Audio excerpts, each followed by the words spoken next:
Chapter 100. Mingxi pondered for a moment before voicing his opinion. This matter was too strange. There were many possibilities, but none of them seemed likely. Mingxi is right. This matter is too strange. However, no matter what the person who issued this mission is, I believe that something big will happen on the day of the wedding. Let's wait and see, Skycliff said coldly.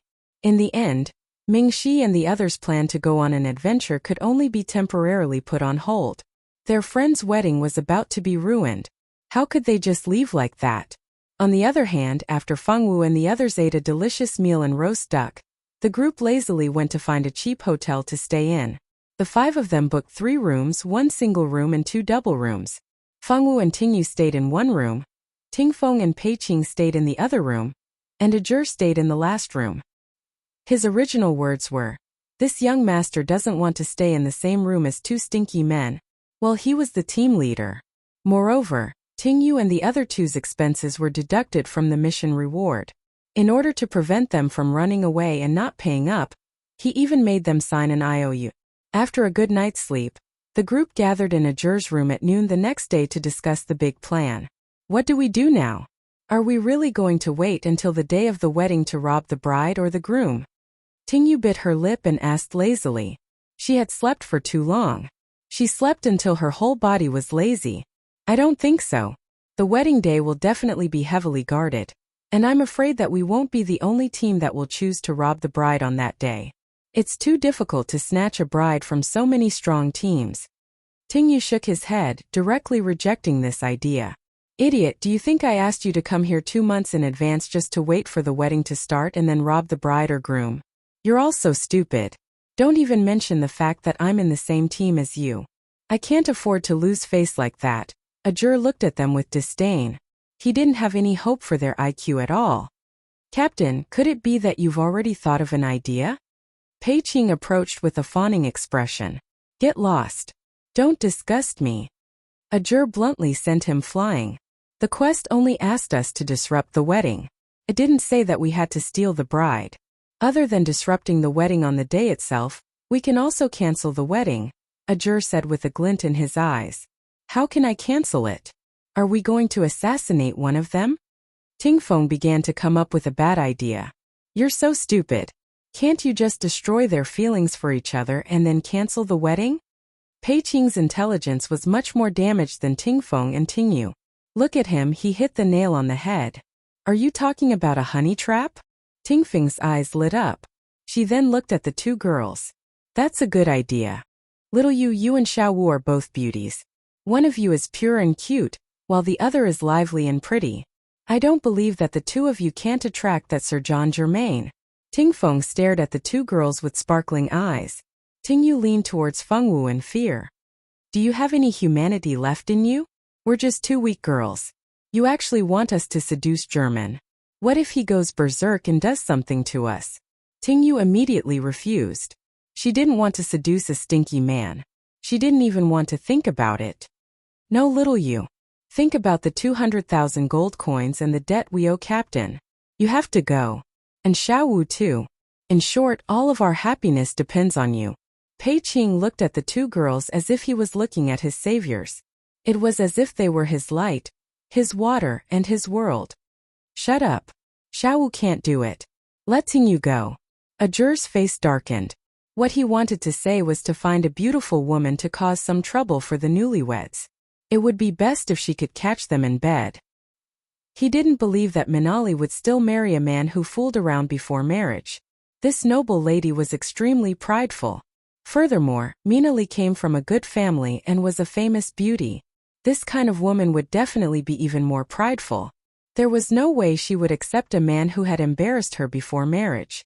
Who knew why these guys wanted their people to go and seduce them personally? If they couldn't go, then so be it. It would cost a lot of money to find a new beauty. Tingyu was also quite good-looking. Perhaps German would like her. I don't want to. I'm such a cute and beautiful girl. How can you bear to send me to the tiger's den? Tingyu looked at the group of men pitifully, hoping that these beasts would be merciful and let her go.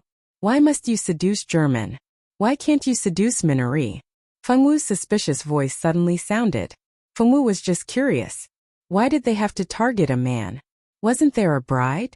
According to them, the bride was fine too. That's right. You're absolutely right. Xiao Wu, I love you to death.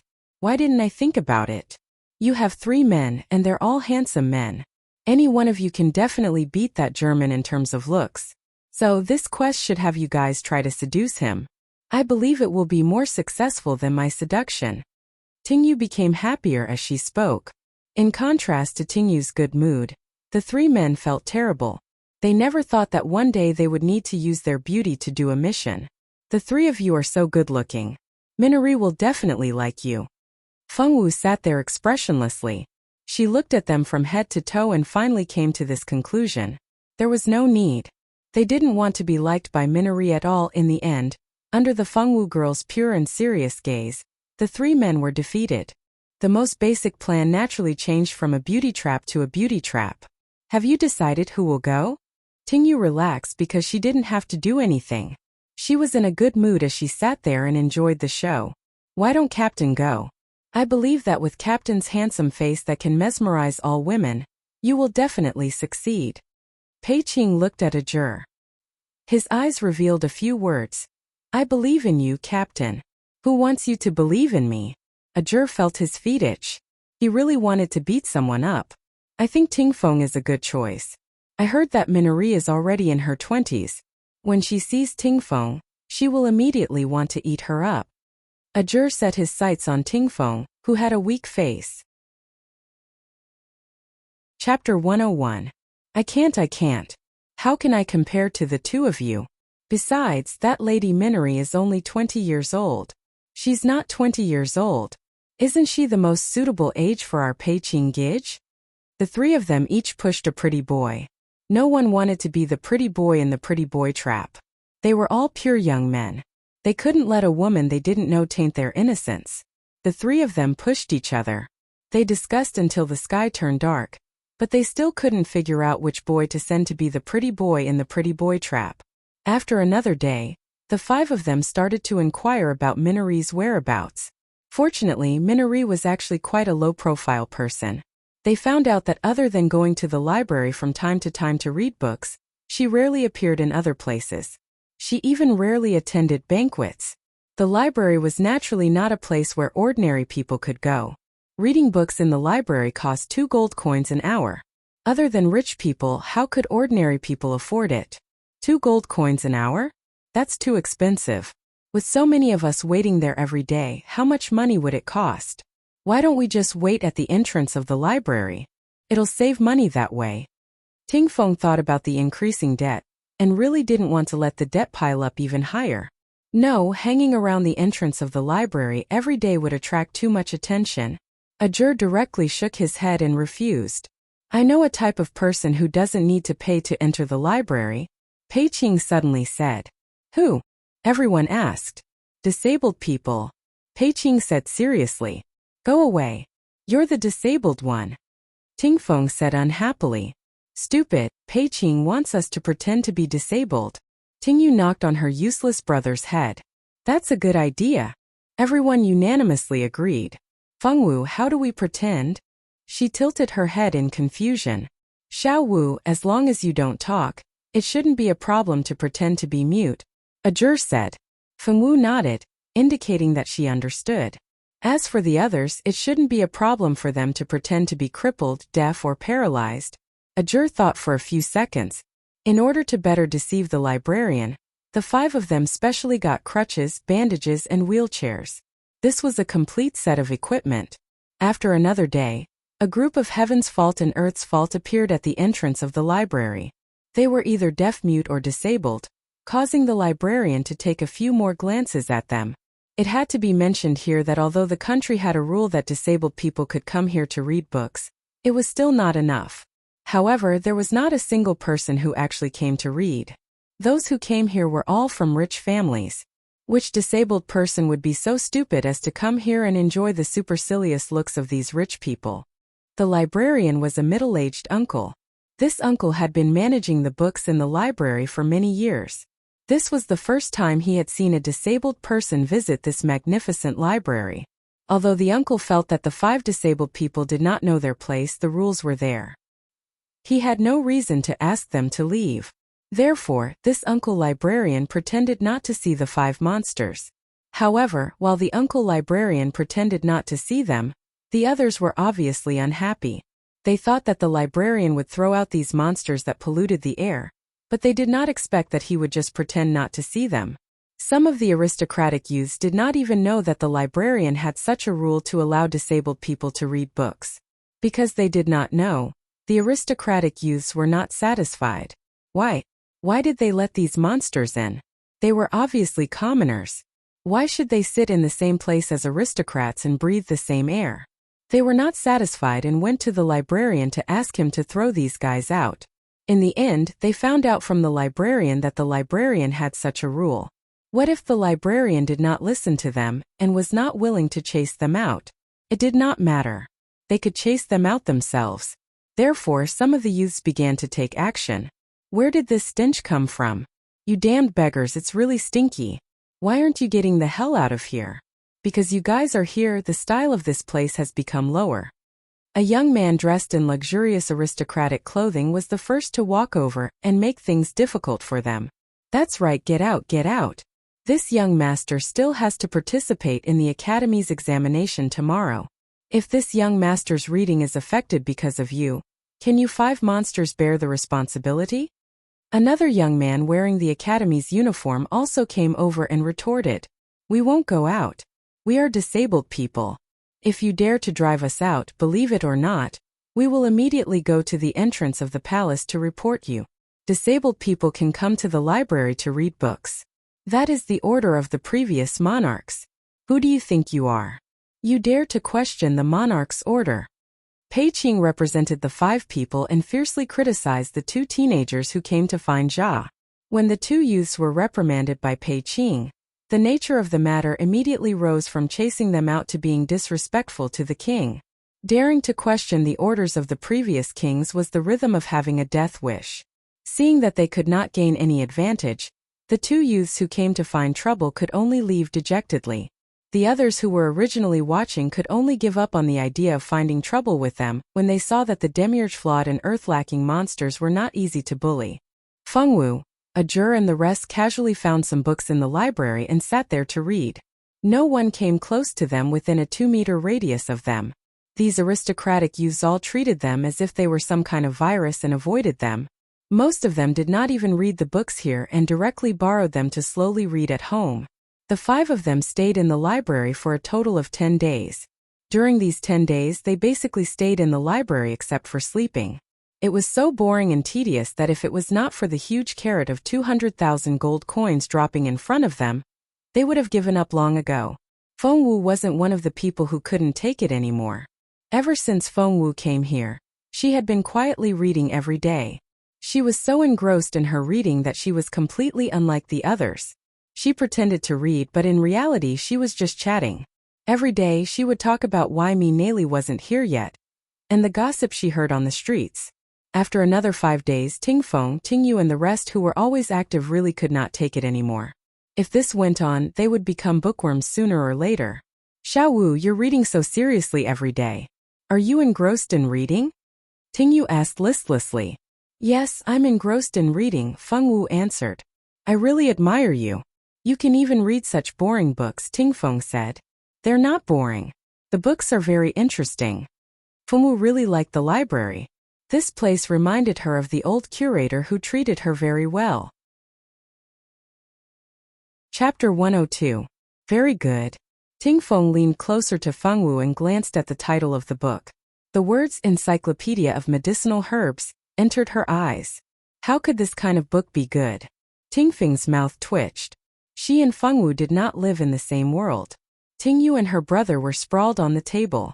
They felt like they were about to be buried alive by the books.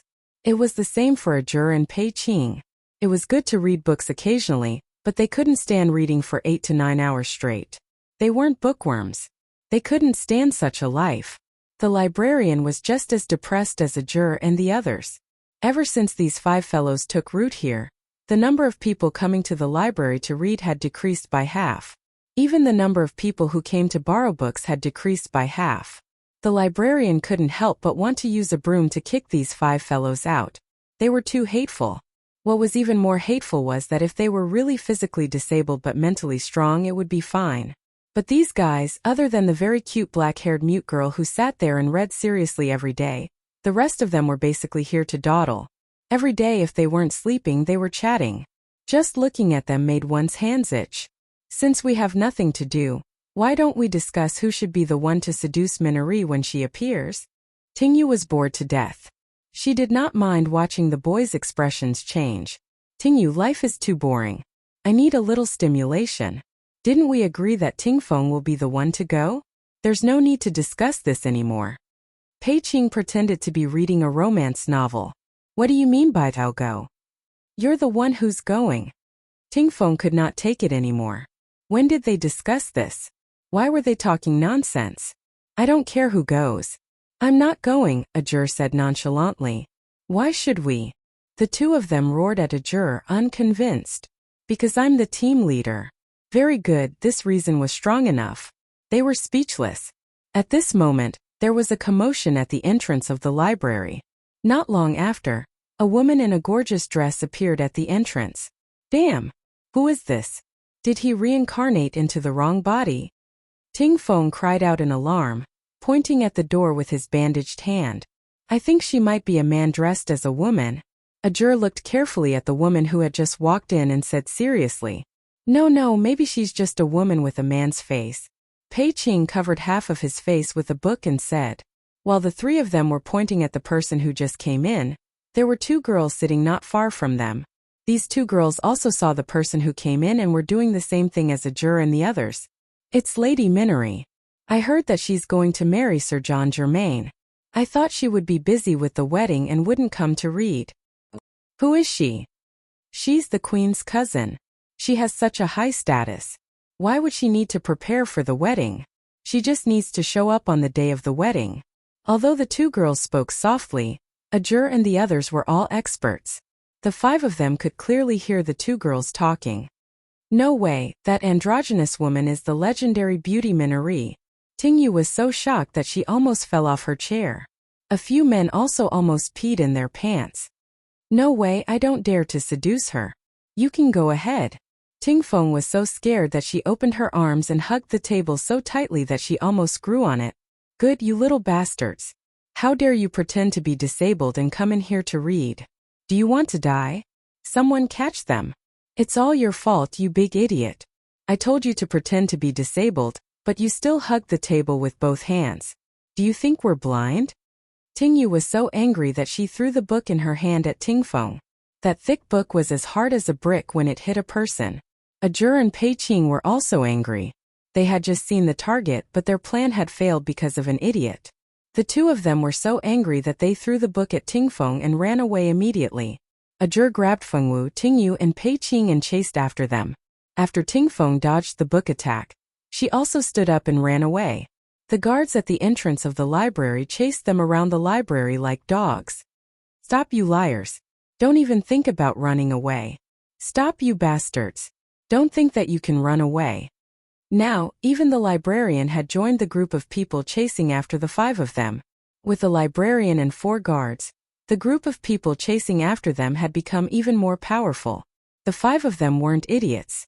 After running around the library once, they all ran towards the direction of the main entrance. Who asked this library to only have one main entrance? There wasn't even a back door.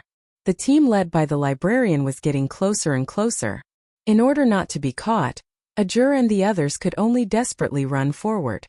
Not good that Junali was actually blocking the entrance.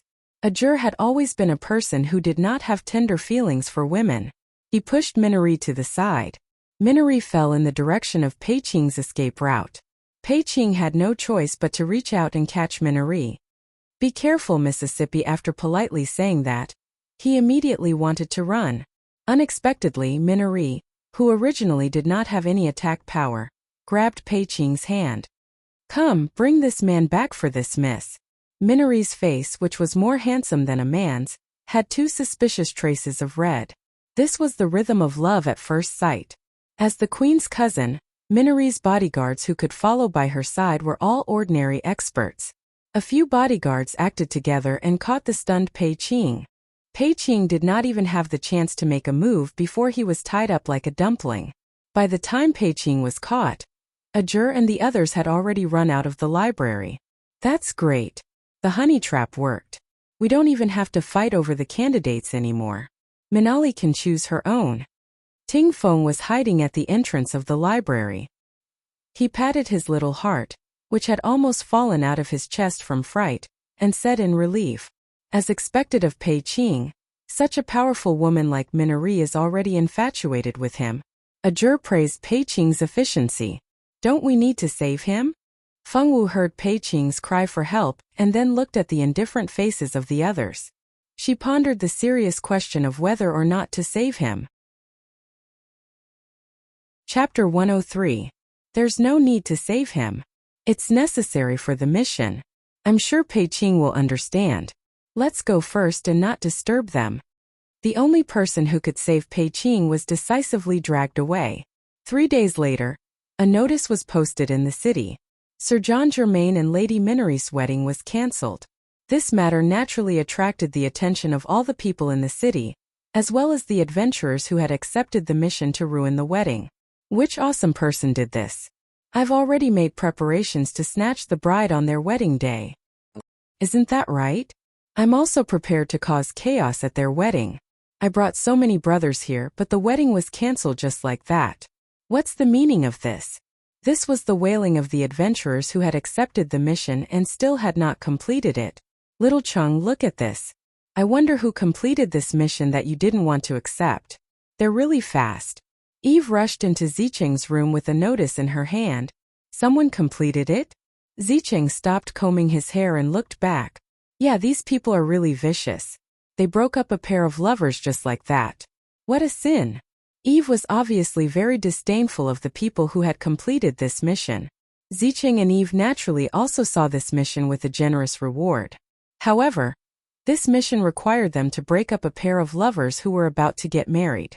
Zicheng was naturally unwilling to accept such a mission. Zicheng was unwilling to accept it, and Eve didn't persuade him either. Instead, she looked down on those scoundrels who ran over to break up lovers for money. I heard that Feng Wu seemed to have accepted this mission. Do you guys think that the person who completed this mission this time was her? Rika had unknowingly walked into Zicheng's room. Ever since Rika embarrassed herself in the female dormitory area that day, she thoroughly hated Feng Wu and Ajur. Probably because Ajur was too powerful, and after asking around, she found out that Ajur was a noble in a NATO. After discovering that she couldn't afford to offend Ajur, most of Rika's hatred was transferred to Feng Wu.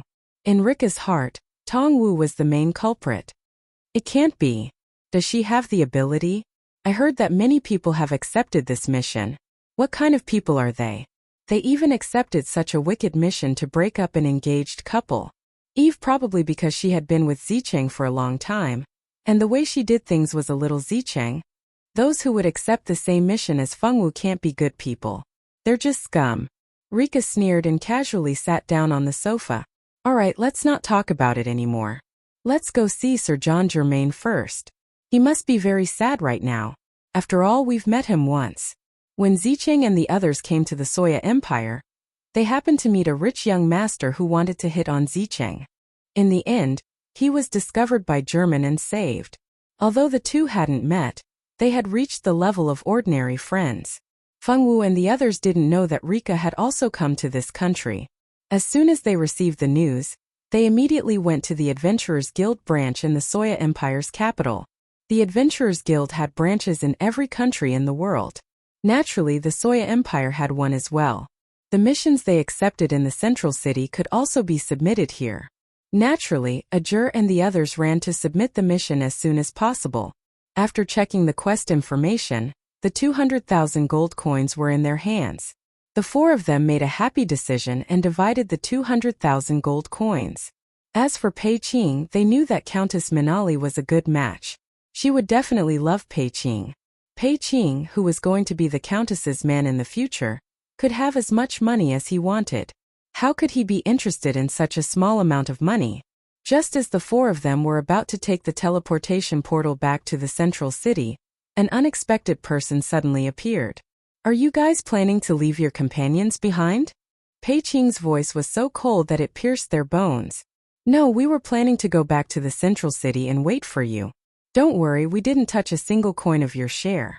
We kept it all for you. Tingfeng was crying in her heart. Why did they come back at this time? Lady Minori was too useless. She couldn't even keep an eye on one person. Yes, we kept it all for you. It's good that you're back. The two shameless fellows, Tingyu and Ajur, didn't fall behind either. One couldn't see the disappointment of losing 10,000 gold coins on their faces. If Pei Qing didn't know them very well, he would have been fooled by them. Pei Qing, you're back. Fengwu saw Pei Qing, who she hadn't seen for a few days, and the corners of her mouth slightly curled up. She seemed to be in a good mood. Among all the people in this room, Xiao Wu is probably the only one who sincerely welcomes me back. Pei Qing's eyes clearly expressed this. You guys keep acting. I won't be fooled. Sit down, big brother Qing. Do you want to eat something? It must have been very tiring to escape all the way back. How about I go to the kitchen and order 2 dishes for you? Tingyu secretly had a wicked idea. As soon as she went out, she would go look for Minori and ask her to quickly capture Pei Qing. This way, the 10,000 gold would definitely be back in her pocket. I advise you to sit down. If you dare to report this, I'll break your dog legs, Pei Qing said ruthlessly with a cold gaze. Fuck, you can even discover this, brother, you're awesome. Let's leave here immediately. Minori is definitely looking for me right now. We must leave the Soya Empire as soon as possible. Pei Qing's fingers tapped on the table rhythmically. Okay, pack up and set off immediately. Ajur also didn't talk nonsense, although it was a pity to lose 10,000 gold. The few of them packed up their things and left the room. Pei Qing also made some disguises. The group of people walked towards the teleportation circle. However, when they arrived at the teleportation circle, they saw that it was heavily guarded. Everyone who entered the teleportation circle had to be strictly checked. This big brother, do you know what's going on? Why is there such a strict check when using the teleportation circle? Tingfeng randomly asked a passerby. Isn't it because of Lady Minori's pretty boy? I really don't know what that pretty boy is thinking. Lady Minori, such a beauty, likes him, and even gave up such a good marriage for him. Why doesn't he properly stay by Lady Minori's side, and insists on running away from home? You say, is he still a man? Running away from home is a trick that only ignorant women use. My wife runs away from home once every year. That pretty boy has really gained face for us men. As a dignified man, of all the tricks he could use, he just had to run away from home like a woman. You see, he made the Countess so angry. Chapter 104. Translator. Ryuxinji Editor. H2D2 Mr. These soldiers are here to capture that pretty boy. The lady even said that as long as that pretty boy is willing to return, she will not pursue the matter of him running away from home. What a good woman. That damned pretty boy doesn't know how to cherish her. The man whom Tingfeng had casually pulled aside was obviously a married man. He looked down on that legendary pretty boy. Oh right, the lady even put up a mission in the Adventurers Guild for this matter. The mission reward is as high as 300,000 gold coins. All for the sake of capturing that pretty boy. The mission description also clearly states that we are not allowed to harm that pretty boy in the slightest, and that we have to bring him back unharmed. If I meet that pretty boy, that 300,000 gold coins will be mine. I really hope that pretty boy appears soon so that I can earn a lot of money. He's already appeared, right in front of you. Everyone was silent. Do you know what that guy looks like? And you want to capture him? Asked Tingyu curiously. The big man rolled his eyes at Tingyu. Who doesn't know? Portraits of that pretty boy are plastered all over the city. After saying this, the man continued to stroll around the streets. It looked like he was bent on capturing that legendary pretty boy to make some money. Pei Qing rejoiced in his heart. Luckily, he had changed his disguise when he went out. For safety reasons, he had even temporarily dyed his hair black like Fengwu's. Anyway, his eyes were also black so he could pretend to be someone from the ancient Eastern countries. The current Pei Qing had a head of long black hair, a pair of black eyes, and a long robe with the characteristics of the ancient Eastern countries. He was a living example of a handsome man from the ancient Eastern countries. Thinking about it, unless that Lady Minori personally came to the scene to identify him, It would be impossible to catch him based on the portraits.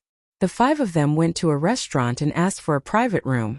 After the waiter left with the menu, Ajur, Tingfeng, and Tingyu joined forces to attack. The scene of the three experts attacking together was simply too beautiful. Fengwu had never cared about their business, so she just watched from the side. You want to capture me for a reward? Pei Qing was unexpectedly calm. He just sat there without moving his butt at all. It's good that you know. For the sake of the happiness of our entire team, you'll have to bear with it, okay? This okay was a meaningful sound. But I don't want to be wronged. You want to catch me to get the reward. Aren't you afraid that I'll give you up? Minori likes me so much. If I say anything to her, you might become someone else's prey. Pei Qing wasn't someone who was easy to deal with. He had already thought of how to deal with his money grubber companions. You're ruthless. Ajur and the other two decisively let go. Just as he said, if Pei Qing said anything with that person's financial resources, it was very likely that their entire team would die here. In the unfriendly atmosphere, everyone ate their fill. Because Minori's guards were guarding the teleportation formation, it was basically impossible to leave by teleportation formation. The five of them discussed for a while and decided to go to a dangerous place to gain experience first. They would make plans after everything calmed down. The battlefield of gods and demons, as the name implied, referred to the place where the gods and demons fought in ancient times. According to legend, in ancient times the human race was weak. The gods and demons often fought, and the battlefield was the human world. Every time the two worlds fought, the human world would suffer a catastrophe. The places where the two worlds fought were all in the human world, but it wasn't fixed at any place in the human world. There were several other battlefield of gods and demons like this. There were corpses of ancient gods and demons, as well as god tools and demon tools that they had used. It was even said that divine beast eggs could be found there. There were so many benefits in the two-realm battlefield, but the danger was naturally also extraordinarily high. There were many gods and demons formed by resentment there. Although those resentment spirits weren't as strong as they were when they were alive, they were definitely not weak. Every year, who knew how many experts died in the hands of those resentment spirits? Such a dangerous place where danger and opportunity coexisted was actually a very good place to gain experience. Of course, with Fengwu and the others' current strength, they could only walk around the periphery of the two-realm battlefield. Heavens, how much longer until we reach the two-realm battlefield? We've already walked for so many days. When will we get there? Tingyu couldn't stand it anymore and sat down on a large rock, complaining non-stop. Ever since they left the restaurant that day, they had been walking in the direction of the two-realm battlefield. They had walked for a whole 7 days.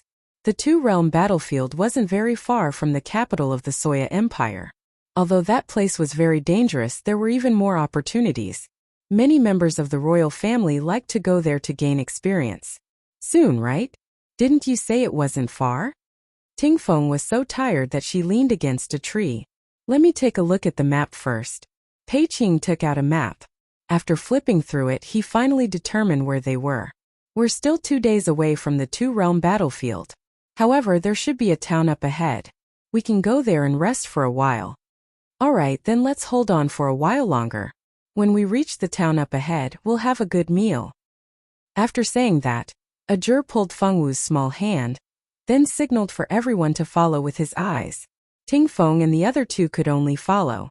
After walking for 3 hours, although they still hadn't seen the shadow of the town, they saw an inn that was opened by the roadside. That's great. We have a place to stay. Leader, let's go in quickly. They were extremely excited. Seeing this small inn was like seeing their savior. The 5 of them walked into the inn, and a waiter immediately greeted them. Would you like to eat or stay? The waiter was all smiles. Those who would stay in their inn were all going to the two-realm battlefield or returning from the battlefield. Those who could go there weren't people to be trifled with. The waiter naturally had to be careful. We'll eat and stay together. Get 2 double rooms and 1 single room. Prepare some of your inn's specialties and bring them up. Be quick. We're starving. Tingfeng rubbed her stomach. After eating buns all the way, she felt that she was about to turn into a bun. She really didn't understand how Xiao Wu could still eat so happily. Alright, I'll prepare it for you right away. The waiter brought them to their seats and went to prepare the food. He also went to book a room while he was at it. I can finally eat a decent meal, Tingyu said dispiritedly as she sprawled out on the table. Isn't this little junior sister and little junior brother? I really didn't expect to see you guys here. Fengwu and the others turned around when they heard this, and only then did they realize that they had met some familiar faces again. Weren't these people the members of the Mingxi team? Yo, there were even a few new people. Fengwu and Ajur naturally knew these people. It was Zicheng and the other two. Chapter 105. Speaking of which, there was a reason why these two teams would meet. Zicheng was worried that German would take things too hard, so he went to comfort him. He didn't expect to bump into German's friends, the members of Mingxi team. Both sides were from the same school, and Zicheng always gave people a good first impression. He was very likable. After knowing that Mingxi and the others were going to the two-realm battlefield to train, Zicheng and the other two also expressed that they wanted to go as well. Thus, the original team of 5 became 8 people. However, they didn't expect that they would actually meet Fengwu's team members on the way. Mingxi and the others were really surprised. Ajur and the others were also surprised. Who would have thought that the Soya Empire was so big? How could they keep bumping into each other? Fengwu looked at Mingxi with bright eyes. Clearly, she was very happy to meet Mingxi here. Mingxi coughed a little uncomfortably and turned his face away slightly. Although it wasn't the first time he was stared at by a girl, the way she looked at Fengwu was very different. Her bright eyes really made people feel pressured. Oh, it's actually Captain and Xiao Wu's seniors. Seniors, are you also going to the two-realm battlefield to train? What a coincidence. Pei Qing greeted them as if they were familiar with each other. Yeah, we're planning to go to the two-realm battlefield to train. You guys too, right? What a coincidence, Arguro said with a smile. Come and sit with us. If we put 2 tables together, we should be able to sit all of us. Elena walked in front of Fengwu enthusiastically and pulled Fengwu towards their table. Tingfeng and the others were instructed by Elena to move tables. Tingfeng and Pei Qing resigned themselves to their fate and moved a table to Mingxi's table. The few of them sat down one by one. Elena occupied a seat beside Fengwu and started to grope Fengwu. Sometimes she touched her head, sometimes she pinched her face. She was just like a female hooligan. I said, Senior Elena, don't bully Xiao Wu anymore. It's embarrassing. Ajur wondered if this guy really liked women. He remembered that when they first met, he even confessed his love to Fengwu. Come again. Thinking about it, that woman was known as a tigress in the academy. He had never heard of her accepting any men. Could it be that she didn't accept those men because Elena actually liked women? The more he thought about it, the more it seemed to be the case. The more he thought about it, the darker his face became. I say, you little fellows. You're only in your first year, yet you want to go to the two-realm battlefield to train. Aren't you a little too daring? Ruglas downed a large mouthful of wine and looked at the youths with disapproval in his eyes. Seniors, don't worry. We only plan to take advantage of the outermost perimeter of the two-realm battlefield. We won't go too deep. Tingyu said with an extremely cute smile. As expected of the upperclassmen of the Notre Dame du Starlight. All of them looked like experts. Tingyu held her small face and her eyes sparkled. That won't do. Do you know how dangerous it is? Even in the outermost perimeter, it's still very dangerous. If you're not careful, you can lose your life there. Rugla still didn't quite agree. The new students this year seemed to be especially unreliable. They were only in their first year. Yet all of them wanted to explore the two-realm battlefield. That Zicheng was the same. He was clearly only a first year, yet he wanted to go to the two-realm battlefield to train with them. If it weren't for the fact that they were afraid that these 3 girls would secretly chase after them after they left, they wouldn't have brought these 3 burdens along. Even if Ruglas was very dissatisfied with these little fellows who didn't know the immensity of heaven and earth, he couldn't just leave them behind. After all, they were his junior brothers and sisters. Forget it. You'll be like Zicheng and the others and come with us to train. However, you have to listen to our commands, understand? Elena pinched Fengwu's little cheeks and said very domineeringly. Because of the swaying of her body, her large breasts also dazzled everyone's eyes. It was a pity that there were so many people present, yet no one knew how to appreciate this domineering sister's devilish figure.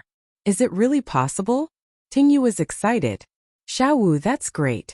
This way you can train with your senior Mingxi. Tingyu turned her head and said excitedly to Fengwu across Elena. And Fengwu nodded happily. A trace of happiness could actually be seen on her originally expressionless face. Wait a minute, Senior Elena. Are we really going to bring them along? We don't know how strong these people are. What if they hold us back? Eve had always disliked Fengwu. She thought that she pretended to be innocent and pure. In addition, the conflict between the two during the freshman entrance exam made Eve view Fengwu as her mortal enemy. In short, Fengwu was now at the top of Eve's list of girls that she disliked the most. Moreover, it was the kind that would not change for 10,000 years. Do you think you have the right to say that? Skycliff, who was originally silent, suddenly opened his mouth and almost choked Eve to death. Ruglas and Arguros tried their best to hold back their laughter. Indeed, that junior Zicheng was gentle and beautiful. Moreover, she would occasionally help those pitiful people along the way. However, as Zicheng's friend, Eve was definitely an unlikable girl. She clearly didn't have any abilities, but she liked to criticize others. On the other hand, Rika always pretended to be aloof. Even when she helped people with Zicheng, she still acted high and mighty. It was really hard to understand how these three people met and became friends. Zicheng really admired her mental fortitude to be friends with these two people. I'm sorry, Senior Skycliff. Eve doesn't have any ill intentions. Please don't take it to heart. Zicheng pulled Eve, who still wanted to say something. After all, Zicheng was someone who had lived an extra life. She wasn't like Eve, who didn't know how to read people's faces. Here, the three of them were brought along by their seniors out of kindness. Before they came, she had told her seniors that she would separate from them when they reached the two-realm battlefield, and that they would move on their own. She also knew that the seniors wouldn't let the three of them move on their own. When the time came, the seniors would definitely bring them along. In fact, Zicheng's purpose in coming to the two-realm battlefield this time was to find something. A month ago, she found a strange metal piece on the street. When her blood dripped onto the metal piece, a map actually appeared. That map just so happened to be the map of the two-realm battlefield. On that map, the location of the tomb of a god who had fallen in ancient times was marked. Originally, Zicheng didn't plan to go there now. However, she happened to meet some seniors in the upper grades. She thought that perhaps she could try to retrieve the treasures in the tomb with the accompaniment of these seniors. Of course, Zicheng didn't tell anyone else about the secret of the tomb. Even Rika didn't know about the secret of the tomb. Chapter 106. I don't care if she's malicious or not. I just hope that she knows her place in the future. Skycliff was not Mingxi, who was gentle and polite to everyone. He was also not Ruglas or Arguros. Although the two of them were not as gentle as Mingxi, they were always more patient and gentlemanly towards girls. Skycliff was not like that. No matter who he was to, he was always ruthless and cold. He often said something that could anger people half to death. Okay, the dishes are on the table. Let's eat. Just then, the waiter began to serve the dishes. Arguros hurriedly urged everyone to eat.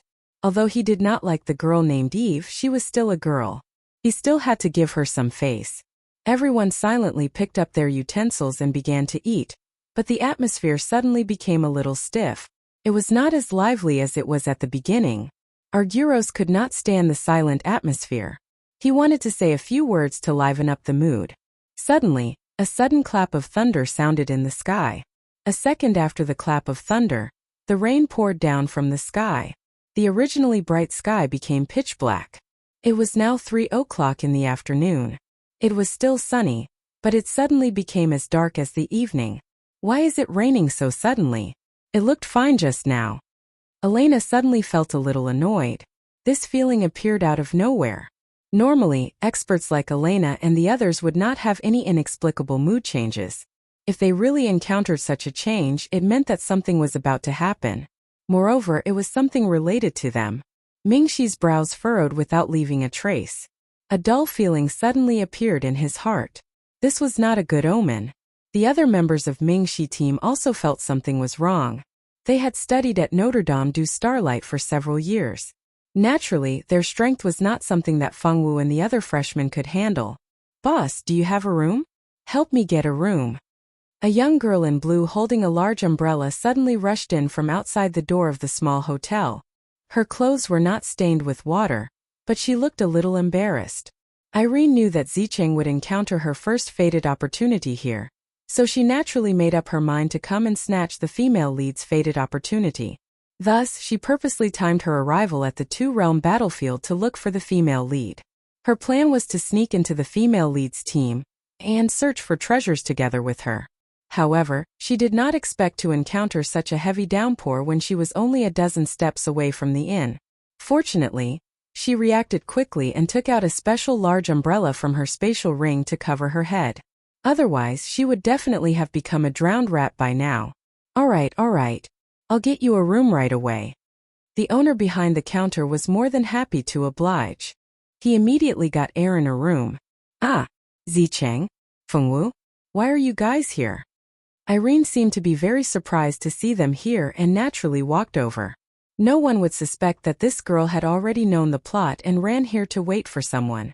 Actually, although Irene had read the original novel, she did not have a clear explanation of when Zicheng would appear in the two-realm battlefield. Thus, Irene had no choice but to come over a period of time in advance to wait for someone. What on earth was the situation now? She remembered that Zicheng should still be waiting to attend German's wedding at this time.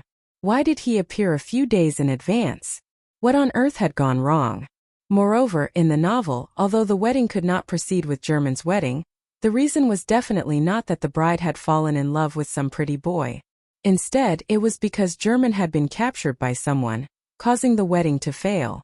The bride felt that German was not manly and had been captured so easily, thus causing the wedding to be cancelled. No one would have thought that all of this was just a way for the groom German to avoid getting married. However, the strange thing was that German had indeed issued a mission at the Adventurers Guild just like what was written in the novel. What was different from the novel was that the one who was in trouble was not German.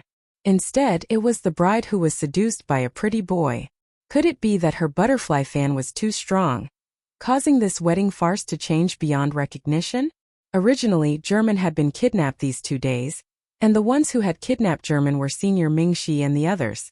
In order to help their friend, Senior Mingxi and the others had helped German fake it. Of course, Zicheng had also helped in this matter.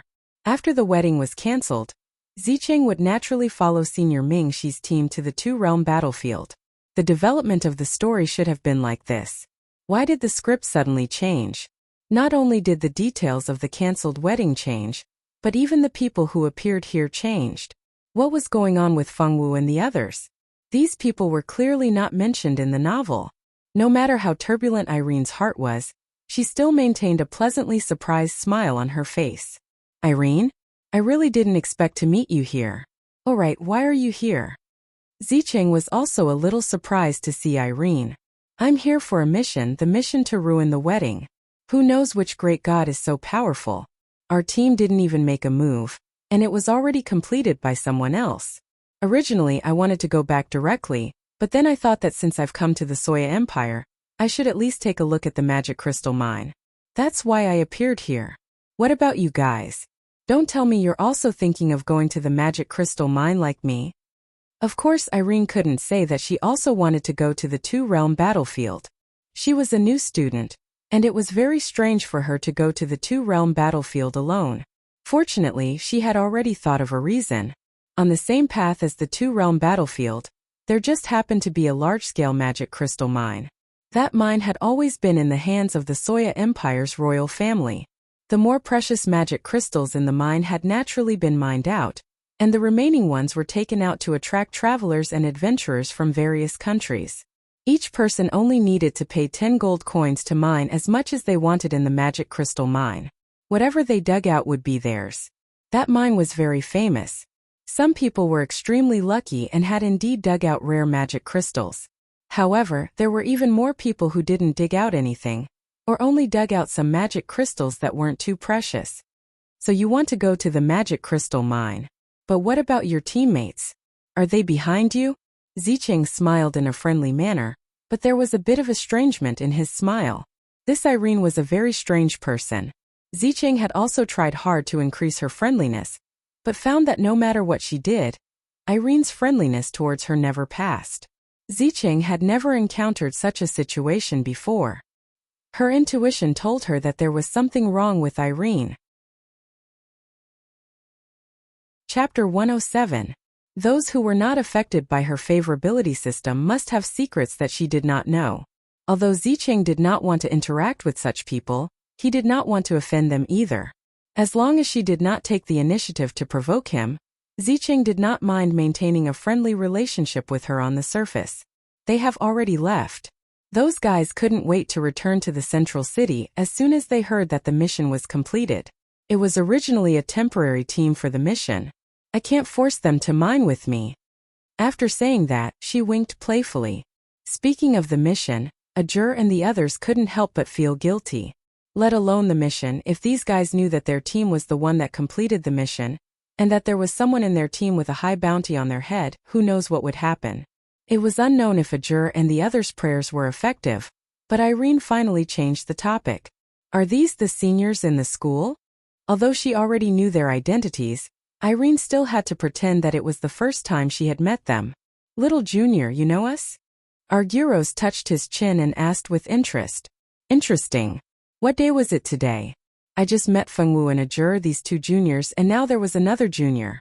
These seniors are very famous in the school. Among us freshmen, there are many who have a crush on the seniors. Irene said playfully. Are we that popular? Argyros was excited. He even wiped his hair to make himself look more handsome. That's impossible. I believe that those girls have a crush on Mingxi. Elena said bluntly. Hey, besides Mingxi, we are also handsome guys that everyone loves. How can there not be girls who are interested in us? Argyros said unhappily. Irene had a cheerful personality. When she wanted to please someone, it was not difficult for her to become familiar with the Mingxi team. While Aaron was chatting with Mingxi and the others, Tingwen, Tingrain, and Peiche weren't idling around either. As they ate, they didn't forget to exchange a few words. Only Fengwu was acting a little strange. She was usually more enthusiastic than anyone when it came to food, but now she was looking at the door or the window from time to time. Ajur noticed her abnormal behavior. Even Mingxi, who occasionally glanced at the Fengwu girl, noticed her abnormality. Xiaowu, what are you looking at? Is there something at the door? Elena was sitting beside Fengwu. Fengwu's reaction was so obvious that it was difficult for Elena to pretend that she did not see it. It's so red outside. Fengwu bit her lips and said with a frown. So red. Pei Qing repeated in a strange manner. Xiaowu, did you say it wrong? It's so black. Tingyu helped Fengwu correct her mistake in a small voice. It's not so black, it's so red, Fengwu said with certainty. No one knew that the world in Fengwu's eyes had completely changed. The heavy rain outside had turned into a bloody rain. Even the sky was blood red. Red. Everyone felt a burst of strange feeling. Everyone looked at the door. No, it was as black as night. How could it be red? What kind of eyes were they looking at? Was Fengwu colorblind? At this moment, a group of guards led a young girl wearing a veil hat to run over in a somewhat sorry state. The young girl's dress was already wet from the rain, and the back of her dress was gradually covered with mud. Fortunately, there was a maid at the side who had been holding an umbrella for her, so her dress wasn't completely wet. However, the maids beside the young girl were all drenched. In an instant, with the arrival of the girl, the entire inn was filled with hundreds of guards. Princess Nana is here. Why aren't you all moving out of the way? A maid in red, who was drenched by the rain, still looked at the only table of customers in the inn, which was Fengwu and the others, and said loudly, "Move out of the way? Where are you going? It's raining so heavily outside. You're really imaginative." Argyros looked disdainfully at the maid who was pretending to be powerful. "How dare you? The princess wants to temporarily take shelter from the rain here. If you all know what's good for you, why aren't you leaving?"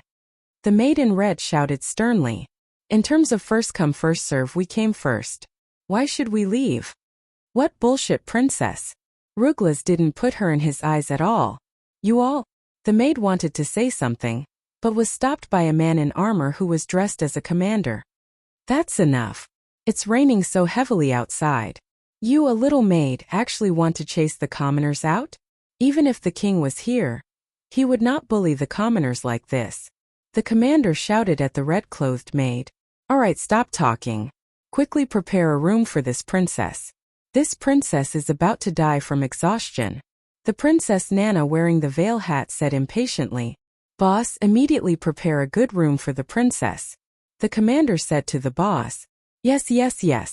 This humble one will do it right away. The boss with 2 tufts of beard didn't dare delay the princess. He immediately personally led the princess and her maid to the best room in the inn to rest.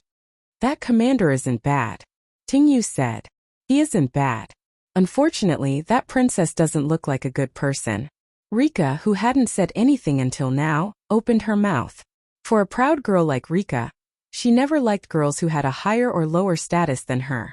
That Princess Nana was one of the 2 types of girls that Rika hated the most. Mingxi's table was quietly talking. The soldiers who came in to take shelter from the rain asked the waiter to prepare some food and drinks. They then casually wiped their clothes with a towel and tidied themselves up. The commander nodded at Mingxi and then didn't look at them. He minded his own business and sat at a table some distance away from them to eat. As for the princess food, it was naturally brought upstairs to eat. How could a princess come downstairs to eat with so many men? There's something wrong with that princess, Fengwu suddenly said. There's something wrong with the princess? She's a fake princess? Elena asked curiously. Her entire body is filled with blood. She's surrounded by vengeful spirits. More than 100 vengeful spirits. All of them female vengeful spirits. Many people will die. Someone will definitely die. Fengwu muttered to herself. Fengwu's eyes could see things that others couldn't. Ever since Princess Nana came in, she had noticed something strange about Princess Nana. She was surrounded by countless vengeful spirits. All of them wanted to kill the princess. They were howling in pain and attacking Princess Nai crazily. However, it was a pity that Princess Nai seemed to have something protecting her body. They couldn't hurt her at all. On the other hand, the vengeful spirits that were attacking Princess Nai were severely injured by the protective item on her body. A few vengeful spirits had their souls dissipated just like that. Chapter 108. Fengwu could clearly see these things, but the others couldn't see them. After all, none of them were necromancers. Blood aura? Why can't we see it? Is there something wrong with your eyes? Rika said disdainfully. That's right. You can see things that none of us can see and you call yourself a wraith? Do you think you're a necromancer? Eve laughed mockingly. Mingxi and the others didn't think that these things didn't exist just because they couldn't see them. Mingxi's team was no ordinary person. And they wouldn't deny others because of something they didn't know. It was just that Fengwu's words were too hard to believe. Just as Eve had said, Fengwu wasn't a necromancer. In fact, not only was Fengwu not a necromancer, she wasn't even a mage of any other major. She didn't have any talent for magic. If she did, she wouldn't have gone to the psychic department. Someone with no talent for magic was telling them that she could see the undead. Even if Mingxi and the others didn't think that Fengwu would lie, they still held a skeptical attitude in their hearts. After all, this was too hard to believe, wasn't it? You guys better listen to Xiao Wu. Xiao Wu's eyes are different from yours. She can see things that ordinary people can't. If you don't believe me, I have something here that you might be able to use. Ajur took out a small bottle of transparent white potion from his space ring as he spoke. This was the potion that the old mage had given them last time. This kind of potion that could see the undead was something that only beginner necromancer apprentices would use. Necromancers had their own system, and they wouldn't sell this kind of potion outside. Only a few people who had a good relationship with necromancers might be gifted a bit. Isn't this the occult potion? I didn't expect you to carry such a thing with you.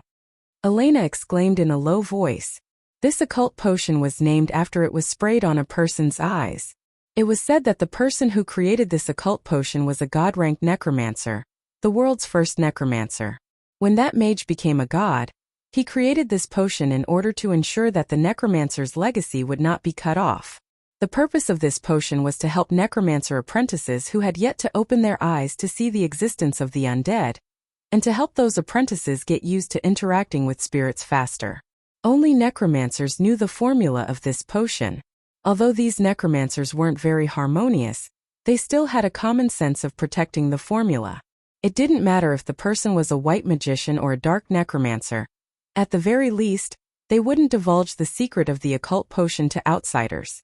Although the potion was small, those who had the means could still get some and sell it in the shop or auction house. However, the price would be very high and not many people would buy it. After all, who would want to see what the undead looked like? Wouldn't that be looking for trouble? Because there weren't many people who needed the occult potion. Even if it rarely appeared on the market, it wasn't that hard to buy. Now that they saw a juror actually had the occult potion in his hands, although this made Elena and the others surprised, it didn't shock them. How about it? Do you dare to use it? A juror arrogantly shook the potion bottle in his hand with a face full of arrogance. Let's use it, who's afraid of you? Arguro stretched out his hand and snatched the occult potion, then sprayed it into his eyes twice. Because of the foreign object entering his eyes, Arguro's blinked uncomfortably. At this moment, almost everyone's attention was focused on him. How is it, Senior? Did you see anything? Irene was the first to ask. Eve and Rika had expressions of disbelief. Magicians were the noblest profession in the entire continent. If Fengwu could see the undead, wouldn't it prove that she had the talent to become a necromancer?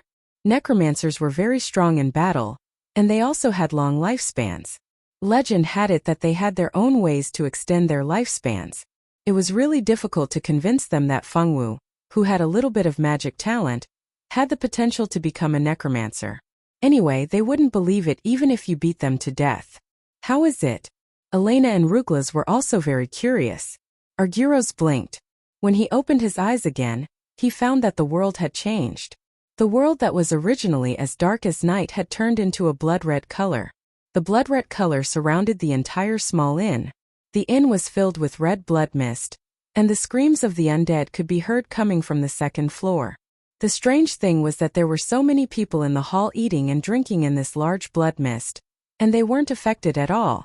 This scene was strange no matter how one looked at it, and it sent chills down one's spine. The most unacceptable thing was that outside the inn, there was a basin of rain pouring down. The rain that was originally transparent in his eyes had turned into a blood-red color. The pungent smell of blood outside the door made him want to vomit. After only a few seconds, even Arkros, who thought he had seen a lot, turned pale. Everyone knew what was going on when they saw his expression. Ruglas called out a few times but didn't see any response. He had no choice but to grab the bottle from Arguros and sprayed it into his own eyes. The second guy with a pale face appeared. Mingxi and Skycliff looked at each other. Even an idiot could see that something was wrong. The two sprayed the occult potion into their own eyes one after the other. After realizing their situation, even the calm Skycliff's face stiffened a little. Mingxi's face didn't change, but the seriousness in his eyes was obvious. No way, is there really something? I don't believe it, I want to spray it too. Eve was waiting for Fengwu to make a fool of herself, but she didn't expect reality to give her a slap in the face. She was a girl who wouldn't give up until all hope was gone. If she didn't see it with her own eyes, she wouldn't believe that Fengwu could really see the undead even if she was beaten to death. As she spoke, she pulled out a chair and walked to Skycliff's side. She wanted to take the occult potion and spray it, but Skycliff flipped his hand, and the potion didn't fall into Eve's hands. Senior Skycliff. Eve was unconvinced. She even began to suspect that these seniors didn't want Fengwu to make a fool of herself, so they pretended to be frightened to get away with it. Thinking of this, Eve was even more dissatisfied. Why did everyone have to stand on Fengwu's side? This reminded Eve of the last stage of the entrance exam, when she was ostracized because of Fengwu. Girls, don't look. I don't want to hear your screams. Skycliff glanced coldly at Eve. The reason he didn't give Eve the occult potion wasn't because he was protective of the fairer sex, but because he didn't want to hear their high-pitched screams. Chapter 109. Ruglas and Arguros expressed their understanding. Even the men were so scared that their hearts were pounding. If the girls saw this scene, they would scream and faint. These girls were still freshmen and had never seen such a cruel scene. They did not think that the girls could withstand it as well as them. Is it really that scary? Why don't you try it, Ting Feng? Tell me what you see after you try it. Pei Qing originally wanted to try it himself, But after seeing the change in the faces of the people, he changed his mind. He did not want to see anything disgusting. Why should I look? Why don't you look? Ting Feng shouted unhappily. He was not curious at all, so there was no need for him to look. Captain, why don't you take a look? Ting Yu carefully probed. Ajur calmly glanced at these people, then let Skycliff pass the elixir back to him. After taking the elixir, Ajur nonchalantly sprayed it into his eyes twice. How is it? What do you see? Ting Yu and the other two asked curiously. It's all red, Ajur said with a strange expression. Even Ajur, who was prepared, was shocked by the scene. It was just as Fengwu said. Of course, he never doubted Fengwu. Fengwu Jr., this senior admires you. You can still calmly eat without vomiting after seeing such a scene. You really are an expert. Arguros looked at Fengwu with admiration. Ruglas nodded furiously at the side. Even Mingxi and Skycliff showed their approval in their eyes. Why can't I eat it? Fengwu girl expressed that the food tasted good and the barbecue was well done. Don't you think it stinks? Don't you feel like vomiting after eating in this environment? Ruglas asked. I don't think so. Fengwu shook her head seriously, indicating that the environment did not affect her. How could I not feel that way? This place is clearly... Arguros could not continue. Well, he regretted it. If he had known that he would see such a bloody scene, he would not have been the first to seek death. If you eat seriously when you eat, you won't feel any other taste. Fengwu thought for a moment and knitted her delicate brows. Eat seriously when you're eating? What kind of explanation was this? Everyone was silent. Why did they feel that this explanation was very profound? Is it really that disgusting? Let me try, Junior. Elena's curiosity was piqued. Elena had always been a tomboy. She loved to challenge things that even men were afraid of. After seeing the calm Mingxi and the indifferent Tianya change their expressions, Elena couldn't help but want to experience what it was like to frighten these two experts to the point that their expressions changed. Here you go. Ajur straightforwardly handed the bottle of elixir to Elena. After Elena received the bottle, she impatiently sprayed the elixir into her eyes. After blinking a few times to adapt to the elixir in her eyes, Elena boldly looked outside the inn. As expected, it was a sea of blood. The smell of blood was enough to make people vomit out the food they ate 2 days ago. It's really interesting. The tomboy Elena frowned and returned to normal. Senior Elena, did you see it too? Eve still didn't dare to believe it. After being rejected by Skycliff, although she didn't dare to pester that ice cube face of Skycliff, she was much bolder when facing Elena, who was also a girl. Elena's reputation had always been good among the girls. Although in the eyes of the boys she was a tomboy, in the eyes of the girls she was a senior who was willing to help others. When the girls met with problems that they couldn't solve, they would look for Elena. If she was able to solve it, she wouldn't be stingy. Thus, Elena's popularity had always been very high among the girls. That's right. This senior advises you to listen to Skycliff's words. Trust this senior. When you see what we see now, you might immediately scream and faint. You might not even want to eat anything for a few days. Although Elena didn't have a good impression of Eve, no matter what, she was still a girl. She still had to give her face. Alright, Eve, just listen to your seniors. They're doing this for our sake. Be good. Sit down and eat. Zicheng gently comforted Eve. He didn't want Eve to go against the seniors at this time. This wouldn't be beneficial for the girls. If she wanted to enter the tomb of the gods, she still needed the help of these seniors. At this time, they definitely couldn't strangle their relationship. Irene just sat at the side and smiled. Seeing Zicheng comforting Eve, she sneered in her heart. You want to go to the tomb of the gods to get the divine weapon? You have to get my permission first. If you want to use the seniors to pave the way for you, then make good use of them. These people were all powerful experts. It was only with them that they could successfully enter the two-realm battlefield and then enter the tomb of the gods. Princess Nana's people didn't know about the changes in the surroundings of the small hotel. After eating, the commander assigned people to guard the surroundings of the small hotel. He didn't let anyone suspicious that would harm the princess enter this small hotel. At this time, in a room on the second floor, Princess Nana had already changed into a light green dress. She wore a princess crown on her head. She looked exceptionally gorgeous. Princess Nana was originally a famous beauty in the Soya Empire. Her skin was like cream, her eyes were limpid, her brows were like distant mountains, and her lips were like red maple leaves. She also had a head of long hair that reached her hips. If she was born in the modern world, her hair could totally be used in a shampoo advertisement. "Princess, do you want to eat something first?" At this time, a red-clothed maid walked into the room with a plate of food. The boss had specially asked the kitchen to prepare this. Of course, the ingredients used were all brought by Princess Nana's people. The Princess Nana would never touch the food that ordinary people ate. Just leave it there. You and Mayor should go and change your clothes too. It's not good for your health to wear such revealing clothes. Princess Nai sat in front of the dressing mirror and casually brushed her hair with her hand. The red-clothed maid Xiao Na and Mayor thanked Princess Nana emotionally. Then they quickly went to the room next door to change their clothes. Although it was summer, no normal person would like to wear revealing clothes. Xiao Na and Mayor naturally didn't like it either. However, without the princess's permission, they couldn't go down to change their clothes. Fortunately, the princess didn't forget about them. The two of them bowed to the princess and then left the room where the princess was temporarily staying. They went to another room to change their clothes. Mayor and Xiao Na were both capable maids by the princess's side. They were naturally different from ordinary maids. Before the two of them went to change their clothes, a little maid had already brought in new clean clothes. Chapter 110. The two of them each took a set of clothes, took off their wet clothes, and changed into the clean clothes that had just been delivered. "Xiao Na, don't you think there's something wrong with the princess?" Mayor thought about it again and again, then took a deep breath and asked. Xiao Na's hand that was tidying up the clothes paused for a moment, then said as if nothing had happened, "The princess is the princess. As maids, we only need to take good care of the princess. Other things are not for us to care about." "But if..."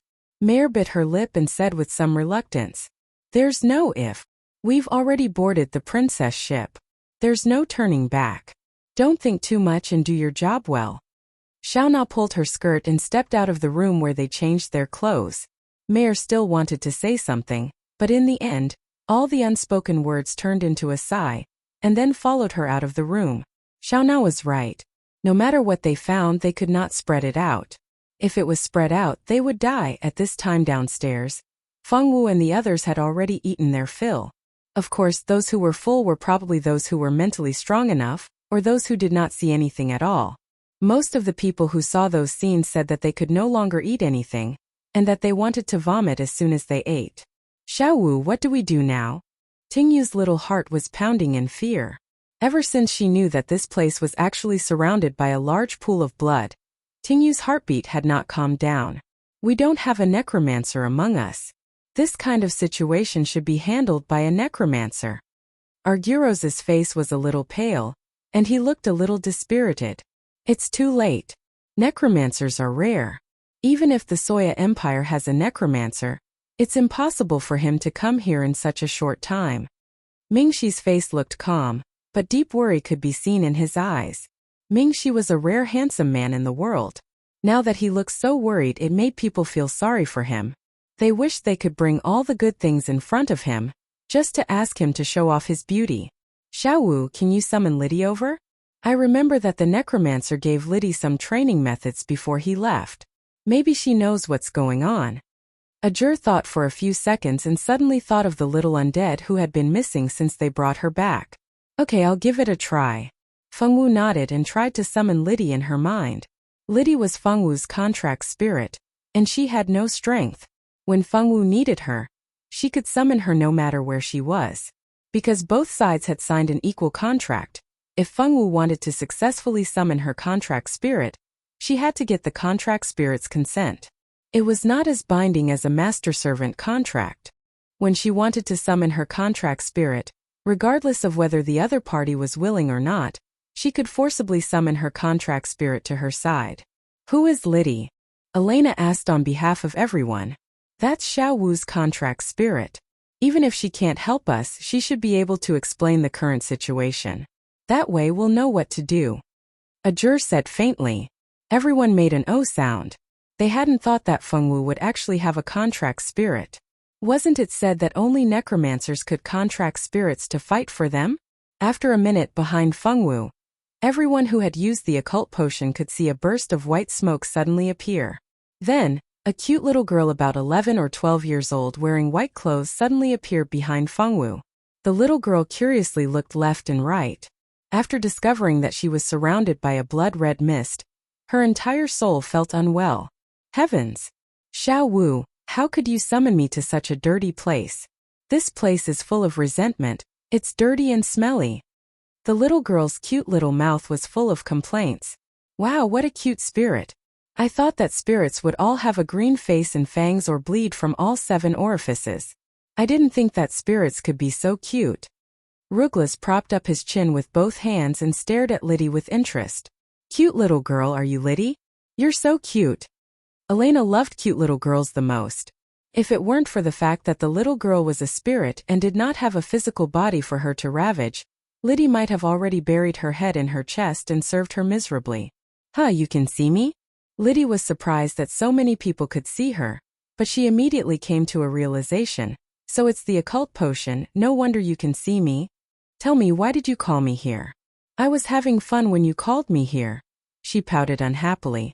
As Fengwu was not an expert at telling stories, the group decided to let Arguros, who was good at talking, explain the situation to the little undead girl. You're saying that there's a scary big sister upstairs, who is being harassed by a lot of undead.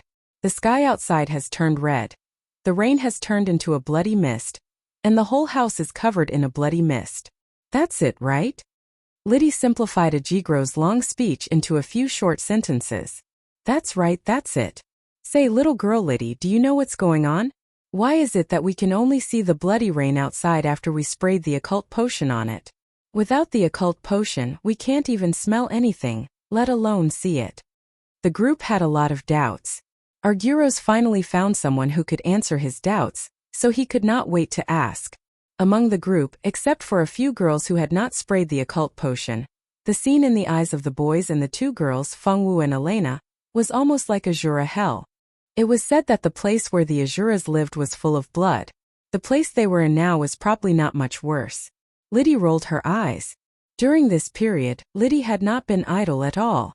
Whenever she had time, she would work hard to cultivate her spiritual energy, and read the book that the old magician had left for her.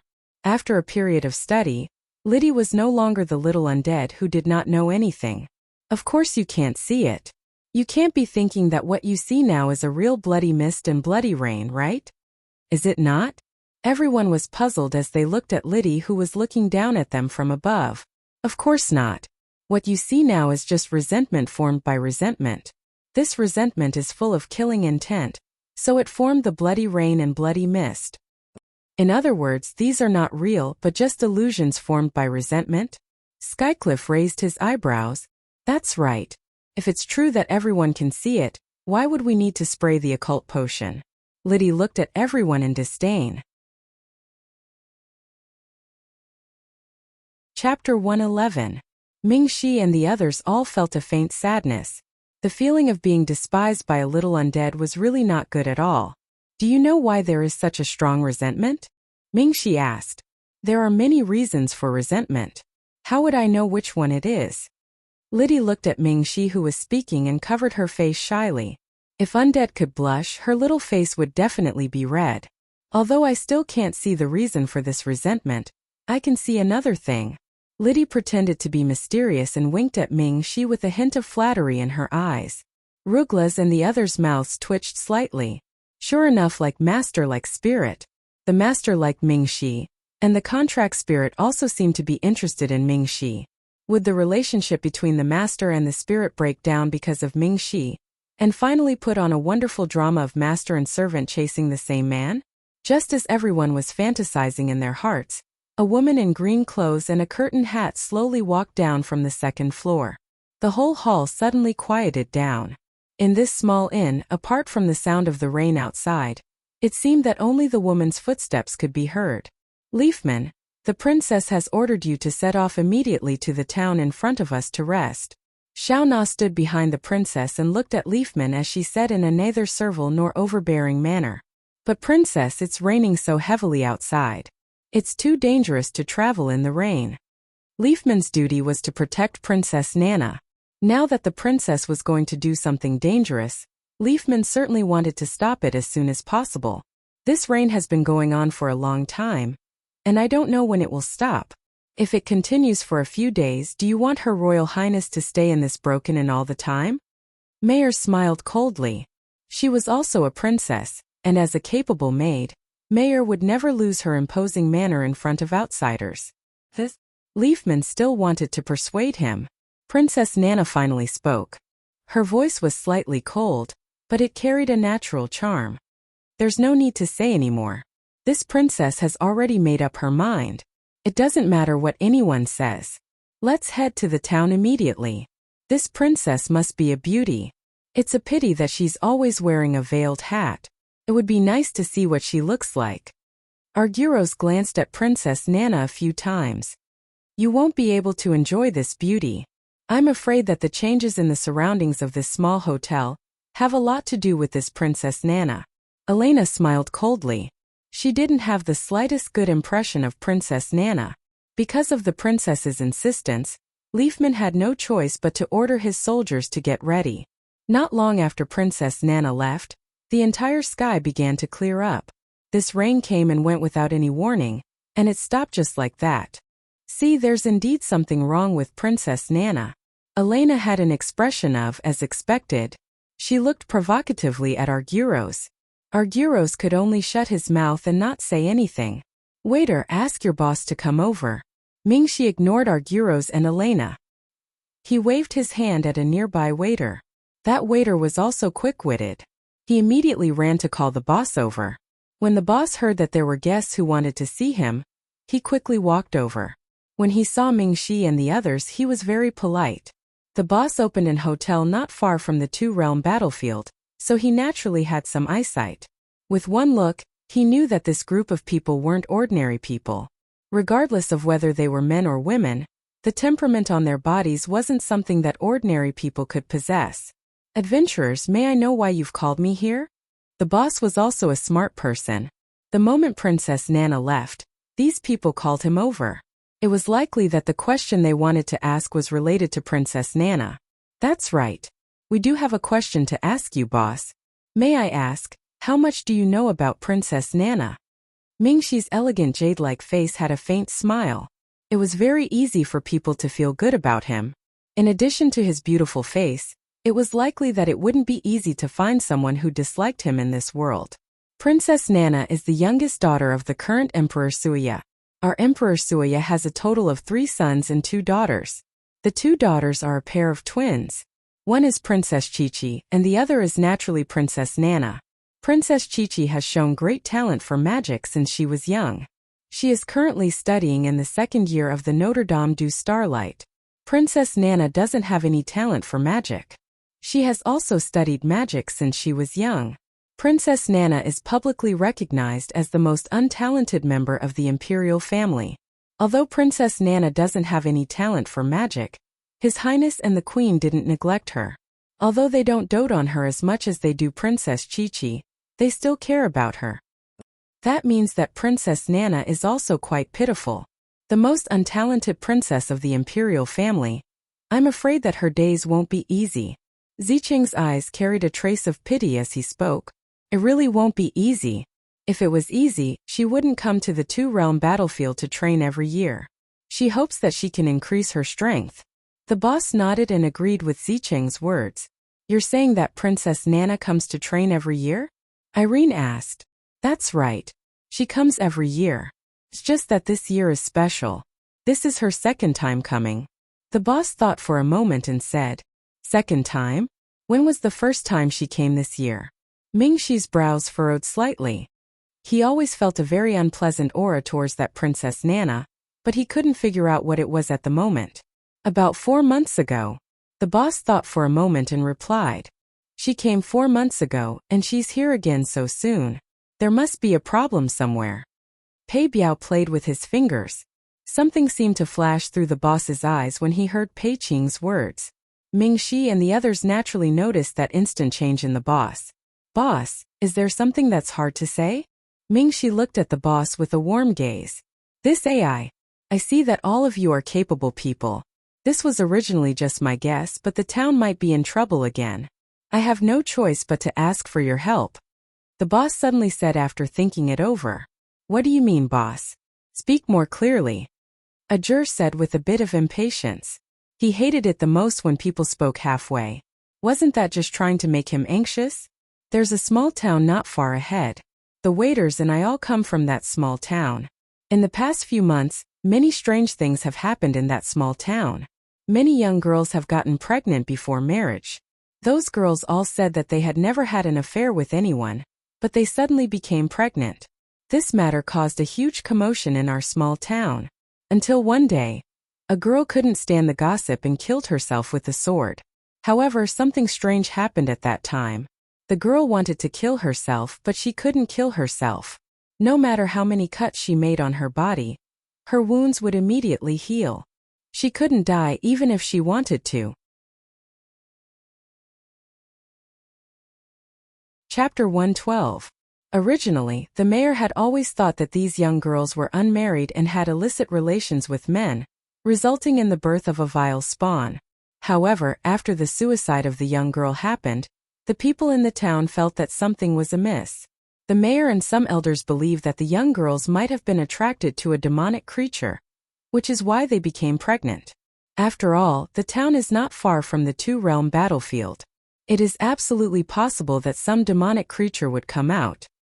No, the two-realm battlefield has been sealed by a powerful being. Furthermore, those demons have long been dead. How could they possibly run out and cause trouble? Ruglas interrupted the boss when he heard this. Listen to me slowly. Don't be anxious. Aren't I just about to say it? The boss rolled his eyes at him. Ruglas obediently shut his mouth under the gloating gaze of Arguros. Everyone thought that the sudden pregnancy of the young girls must have something to do with those demons. Thus, the mayor went to the Magicians' Guild and invited a Lord Magician to find the demon that harmed the young girls. However, the magician didn't find anything after looking around. He said that the young girls couldn't have been harmed by demons. They were probably unmarried and got pregnant because of their own indecency. The mayor told the magician about the young girl who committed suicide. The magician said that the young girl who committed suicide wouldn't die no matter what. It was probably because of her special physique or because she ate some kind of strange fruit. In any case, the magician just walked around the town and left. He didn't take any less money. Because of the magician's words, the people who were already shaken began to believe that it was really the fault of the young girls that they were impregnated by men. The young girls cried and cried, but no one believed in their innocence. In the end, the young girls were all locked up at home by their own families. They couldn't even take a step out of the house. Some parents even found abortion medicine to abort their children. However, it was useless.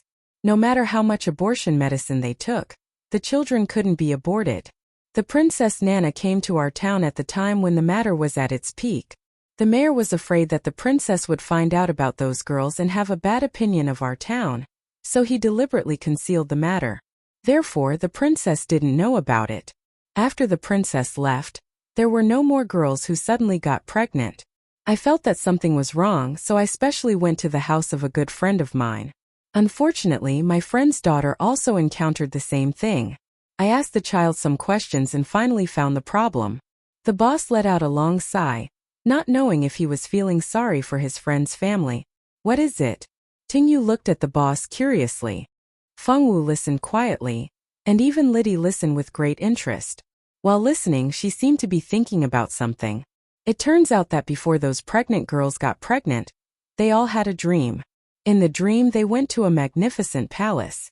In the palace, there lived a very beautiful prince. My little niece went on a date with that prince in the dream, and they had sex. At that time, my little niece only thought that it was a wet dream and didn't think much about it. It wasn't until she was pregnant that she realized that the dream wasn't simple. She started to feel afraid. During the period when the matter was blown up, my little niece also met other girls who were pregnant like her. After asking around, they all said that they met a handsome man in their dreams. When that man appeared in the girls' dreams, sometimes he said that he was a prince, sometimes he said that he was a noble. He also said that he was an ancient sword god. In short, in the mouths of those girls, that man's identity was all kinds of things, but all of them were noble and attractive. Did they all dream of the same person? Arguros touched his chin. An indescribable emotion flashed through the eyes of the others. Yes, it was the same person. My niece asked carefully, but it was the same person. The boss sighed. Strange, it's just a dream. How can I be pregnant? This is too unbelievable. Elena had been a tough girl since she was young. She dared to say anything to others. Boss, please continue. You said that after Princess Nai left, there were no more rumors of unmarried women getting pregnant in your town. Did you discover something? Although Mingxi believed that he knew a thing or two about the world's secrets, but something like getting pregnant in a dream was too unbelievable. He searched through his memories, but he couldn't remember seeing any similar records in the ancient books at home. I did discover something. The boss's expression changed. After thinking for a while, he decided to tell them what he discovered. After Princess Nana left, there were no more incidents in the town.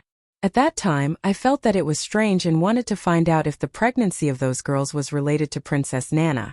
I spent some money to hire freelance mercenaries and asked them to help me investigate if there were any rumors of unmarried girls getting pregnant. I didn't expect that I would really find out something. Ever since Princess Nai returned to the palace, nothing had happened in the capital on the surface. However, in secret, 3 ladies from aristocratic families had been found to be pregnant before marriage. The families of those ladies had wanted to secretly get rid of the children, but no matter how hard they tried, they couldn't get rid of the children. They couldn't even take the lives of their unborn children. This was only something that happened to those noble ladies. If we count those commoner girls, I'm afraid that there will be many victims. The boss was smart. From Princess Nai's behavior, he had realized some things. After a few months of investigation by the freelance mercenaries, he was finally able to confirm that there was something wrong with Princess Nai. He just didn't know if Princess Nana knew about that thing hiding in the dark. If she knew, then why did she do it? If she didn't know, then Princess Nana was another victim. Boss, you want us to help those girls in your town find that evil monster? Zicheng looked at the boss. He admired the boss's character. At the very least, he didn't sweep the snow in front of his door. Instead, he thought of a way to ask for help. That's right. What a monster. If I'm not wrong, he has always been by Princess Nana's side. As long as he follows Princess Nana, we will definitely be able to catch that monster. The boss chatted with Mingxi and the others for a while before leaving. Mingxi and the others were still discussing this matter. How was it? Liddy, did you think of anything after hearing what the boss said? Ajur turned to look at Liddy. The others also turned to look at her at the same time. After all, there wasn't a single necromancer among them. What happened this time was obviously related to the supernatural. Chapter 113. None of them knew about this kind of thing, so they could only count on the little ghost Liddy. This is very unusual. You have to go to that town as soon as possible. Otherwise, all the people in the town will die. Liddy's eyes darkened. Is it that serious? Skycliff raised his eyebrows. Yes, it is. This is very unusual. If you want to get involved, go there as soon as possible. If you don't want to get involved, I advise you to go as far away as possible. No one in that town will survive. Seeing that Liddy didn't look like she was joking, everyone's heart sank. They all knew that they were in big trouble this time. There are so many people in that town. As students of the Notre Dame du Starlight, how can we not care about the lives of those ordinary people? We have to get involved. Ruglas was so excited that he pounded the table with his fist, making the cups on the table jump. Ruglas is right. We can't just ignore it. The Notre Dame du Starlight will accept help from ordinary people. This time we have to accept the boss's request. Mingxi nodded. Mingxi had already made up his mind to go to the town where the incident happened. In the Notre Dame du Starlight, besides guarding the gate, the guards were also responsible for receiving ordinary people. If there were any strange things that they couldn't solve in their homes, or if they found traces of magic beasts, they could go to the Notre Dame du Starlight for help. Solving problems that could only be solved by swordsmen and magicians was also a kind of training for the students of the Sacred Institute. Of course, the Notre Dame du Starlight wouldn't take a penny for doing this for ordinary people. Although the Notre Dame du Starlight didn't take money to help ordinary people, it didn't mean that the school would help with everything. If it was just a family matter, the teachers of the Sacred Institute would never agree to help. What was happening in this small town had obviously reached the level where the Sacred Academy had to take action. As students of the Sacred Academy, they had no reason to refuse. Junior sisters, don't go. It's too dangerous this time. Stay here and wait. As a good senior who loved her juniors, Elena naturally didn't want anything to happen to these girls who had just entered the school. Senior, I'll go with you guys.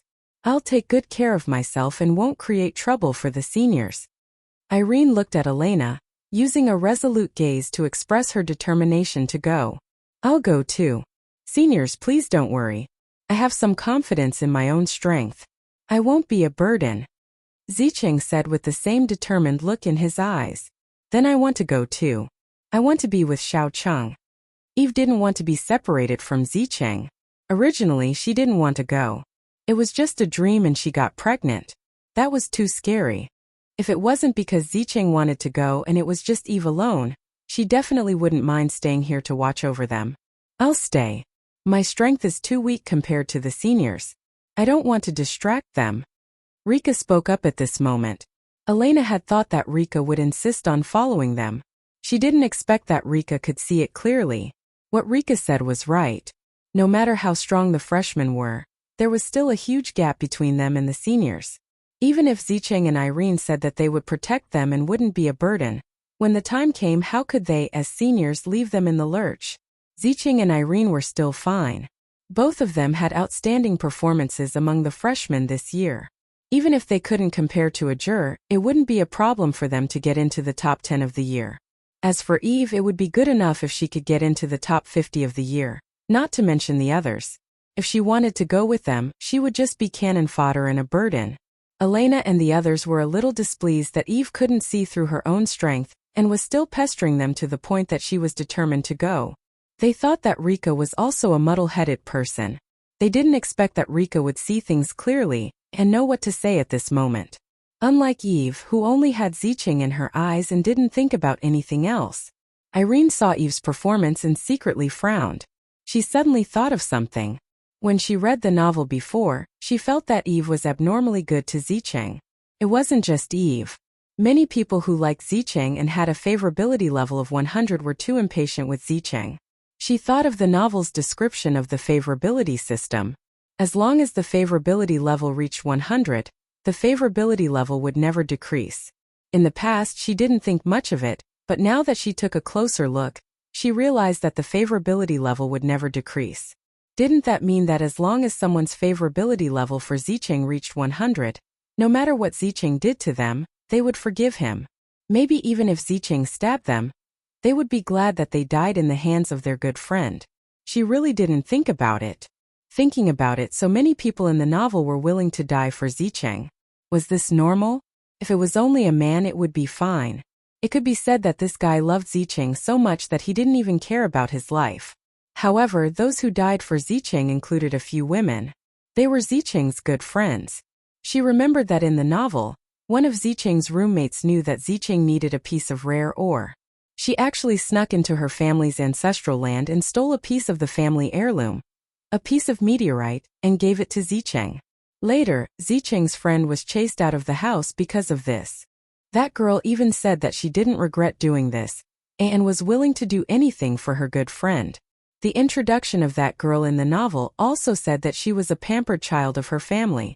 That piece of rare ore had a mysterious power, and had always been the symbol of her family's glory. The girl knew this since she was young. However, for the sake of a good friend, she stole her family's treasure and betrayed her entire family. If Zicheng was in danger at that time and urgently needed this thing to save his life, it would make sense.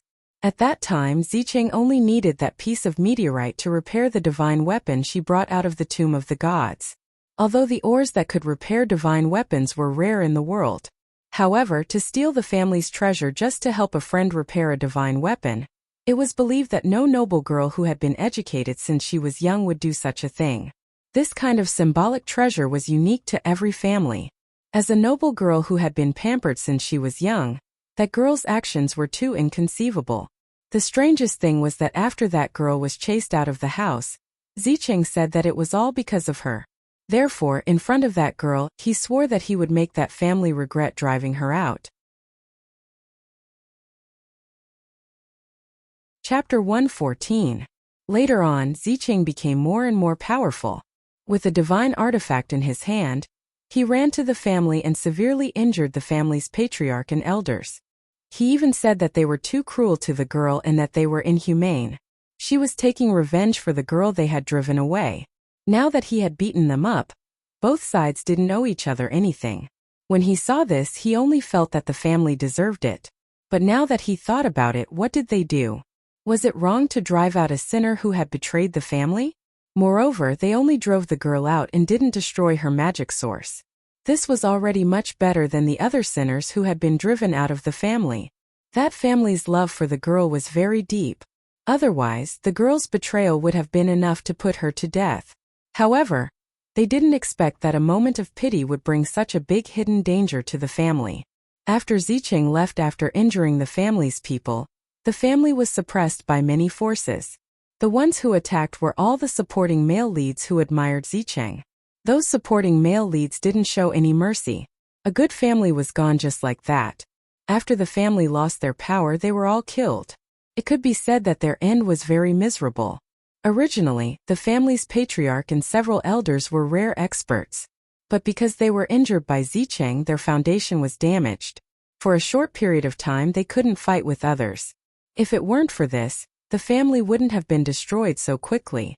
Zicheng didn't hide this matter from the girl. After the girl found out, she just said that she didn't have a family. The life and death of those people had nothing to do with her.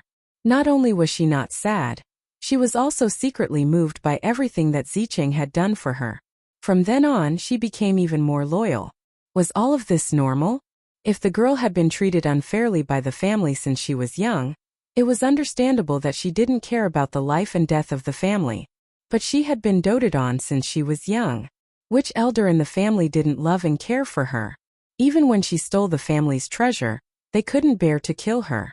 Her family, who loved her so much, had died. But she was thanking the person who had indirectly harmed her family. If it was a normal person, no one would do such a thing. Irene was now certain that once the favorability value of the favorability system reached 100, that person's emotions would be affected by Zicheng. No matter what Zicheng did, those people would feel that it was right. This ability to manipulate people in the palm of his hand was too terrifying. Irene felt a chill run down her spine. Fortunately, she had read the book beforehand and knew the fate of the female lead's golden finger, and this body's original body. If she had transmigrated into this body without knowing anything, she might have developed feelings for the female lead. In that case, what was the difference between her and Eve, who could only live around Zicheng? While Irene's thoughts were spinning, the others were discussing the list of names for this trip to the town. After Rika said that she wouldn't go, she sat there quietly, not saying anything else. Rika wasn't Eve. Wherever Zicheng went, she would follow. A large part of the reason she hung out with Zicheng was that Zicheng was a good person. Rika liked her gentle, considerate, and kind personality. However, she didn't have any good feelings towards Eve. I'm not going either. My strength isn't that high, so I'll stay here and wait for news.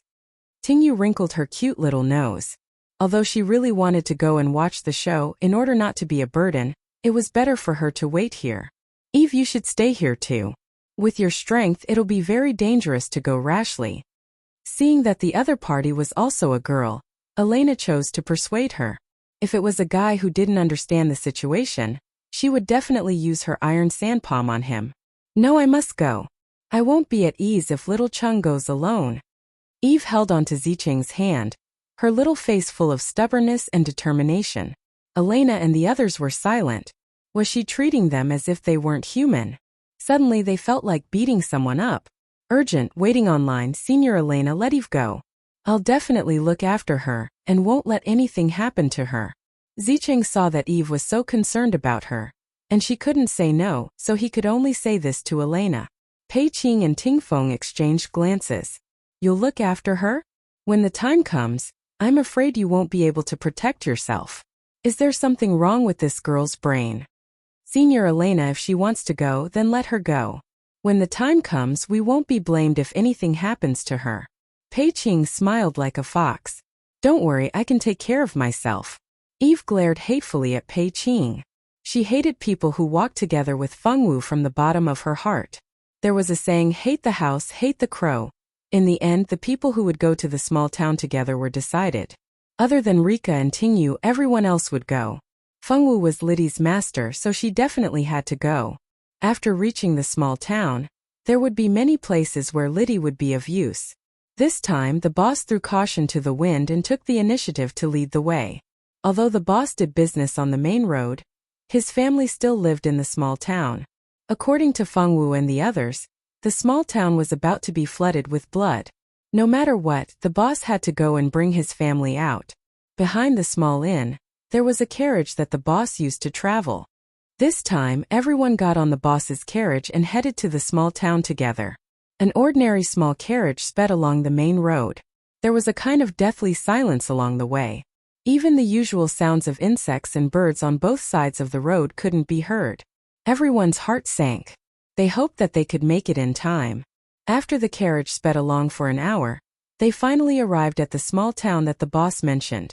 Unexpectedly, the small town was very quiet. There were pedestrians bargaining and buying things on the street. There were also young mothers eating snacks on the street with their children. No matter how they looked at it, it didn't look like a big shot came to the small town. Not only Ming Shi and the others were confused, but even the boss was confused. Logically speaking, Princess Nana's beast carriage should be faster than their small carriage. How did they get ahead of Princess Nana? Boss, go home now and take your family out of here. After Ming Shi and the others entered the city, they immediately told the boss that this was what they had agreed on when they were in the carriage. The family members of the boss's servants were also here, and the boss had to take them all away. This workload was not to be underestimated. The boss nodded fiercely, then turned around and wanted to go home first and take the family members of his staff with him. Wait a minute. You can take anyone you want, but remember you can't take those pregnant girls away. If you take them away, even if you escape with your family members, you won't be able to survive. Fengwu rarely said so much. Chapter 115. Of course, it wasn't Fengwu who said those words. It was Liddy who told Fengwu and asked Fengwu to pass it on to the boss. The boss, of course, agreed repeatedly. Then he drove the car in the direction of his home and disappeared around the corner at the fastest speed possible. Spray the occult potion on them. It's obviously useless, but they still followed us in. How can they help when they can't see their spirit bodies? Liddy wasn't polite at all when she ordered people around. Now that they had encountered a supernatural incident, it was Liddy's home ground. If they wanted to save people, they had to listen to Liddy's words. Speaking of which, this feeling wasn't bad. It was a pity that they probably wouldn't have the chance to enjoy this kind of treatment in the future. Everyone agreed with Liddy's words.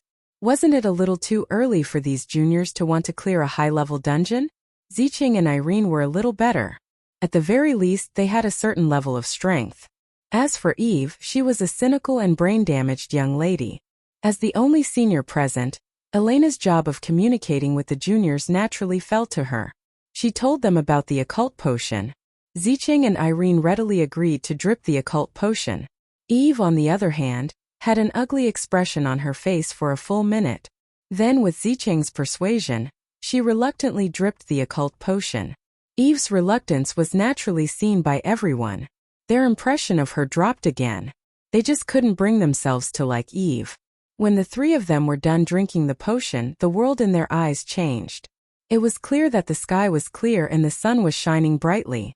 But now they could see that the blue sky had turned red. This red color was too abnormal. It made people feel depressed just looking at it. In addition to the red, they could also see streaks of black. These streaks of black constantly drifted around the town. When the three girls suddenly saw this scene that could make ordinary people faint, their faces immediately turned as white as paper. Ziqing and Irene were a little better. After all, they were both people with strong minds. What a joke. If they fainted from such a scene, they wouldn't have the qualifications to be the transmigrating female lead and the counterattacking female lead. Of the three girls, the one who was the most helpless was naturally Eve.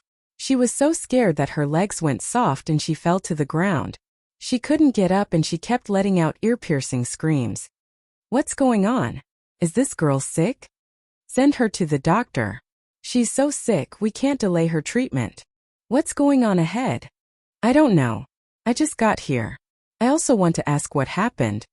The townspeople who were attracted by Eve's screams surrounded Fengwu and the others and pointed at them. More and more people surrounded them, but Eve continued to scream without any awareness. Zicheng looked at the others awkwardly and quickly squatted beside Eve. She wanted to help her up. Most importantly, she couldn't let her scream anymore. Zicheng was a smart girl. She could already see that the seniors and Elena were getting more and more dissatisfied. Fengwu's people looked like they were going to make a fool of themselves. Irene, who she couldn't see through the most, looked like she didn't want to meddle in other people's business.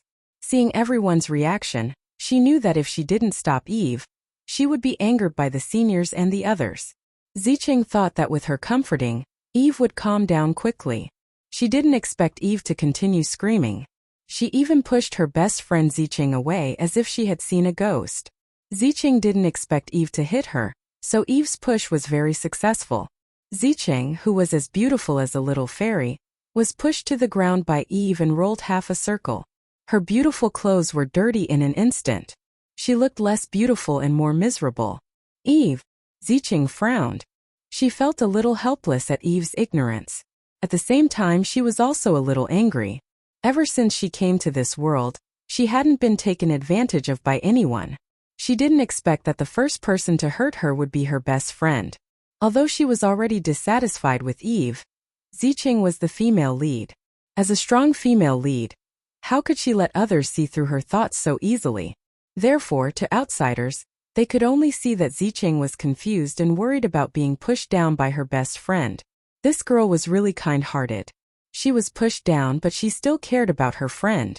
Some of the onlookers who didn't know the truth started to have a good impression of Zicheng, who was wholeheartedly trying to help her friend. Didn't she see that there were so many people around the screaming girl, but only the purple-haired girl wanted to help? The others, who looked like decent people, didn't even want to help a weak girl. You really couldn't judge a book by its cover. Mingxi. What do we do now? Elena. I don't know. Skycliff. I don't know these people. Ruglas and Arguros. I'm not online. Please leave a message if you have something to say. Tingfeng Peiqing Ajur. As seniors, why didn't you do anything? Fengwu girl so noisy. After a round of eye contact, it was obvious that no one was good at dealing with the situation.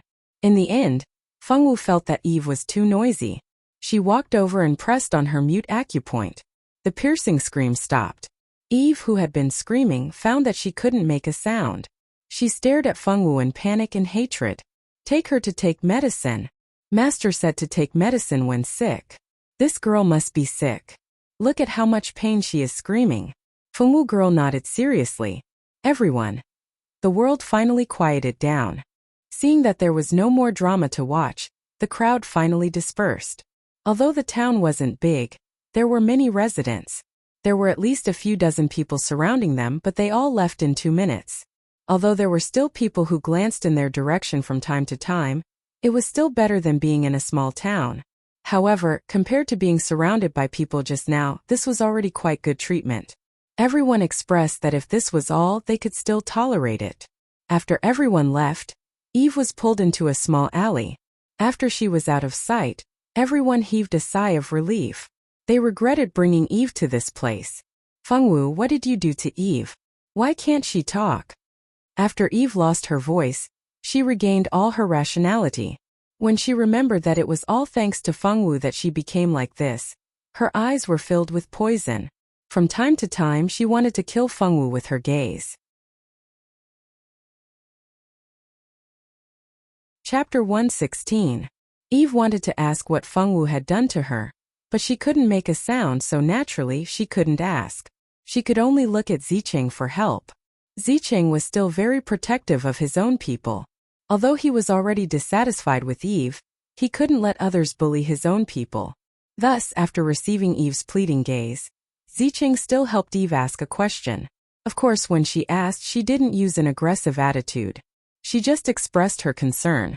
There were others who were also curious about Fengwu's move. What kind of magic was this? She just touched a person's body and they couldn't move? Was there such a magic that could freeze a person's body? I sealed her acupoints. After 2 hours it will automatically unseal. Fengwu glanced at Eve, ignoring her venomous gaze. It really was sealing her acupoints. Zicheng and Irene were both shocked by Fengwu's answer. Zicheng, Irene. Could it be that Fengwu was also a transmigrator? But in the modern world, they hadn't heard of anyone who knew how to seal acupoints. Although sealing acupoints was a necessary scene in all wuxia novels, it had never appeared in real life. The two people who originally suspected that Fengwu was a transmigrator hesitated. It seemed that they still had to find an opportunity to test her. The female lead and the supporting female almost simultaneously made this decision in their hearts. Can you undo it now? Zicheng already had some thoughts about Fengwu, but on the surface, others could only see her concern for her good friend from her face. It was impossible to guess that this girl's heart had already gone in circles. Yes. Fengwu nodded. Then, after thinking for a while, she added, but I'm afraid she'll scream. It's really noisy. Don't undo it. Otherwise, our Xiao Wu will have to do it again. With her guts, I'm afraid that if something really happens, her throat will be broken from screaming. In order to not let her loud voice affect the rest of us, I personally suggest that we let her continue. What do you all think?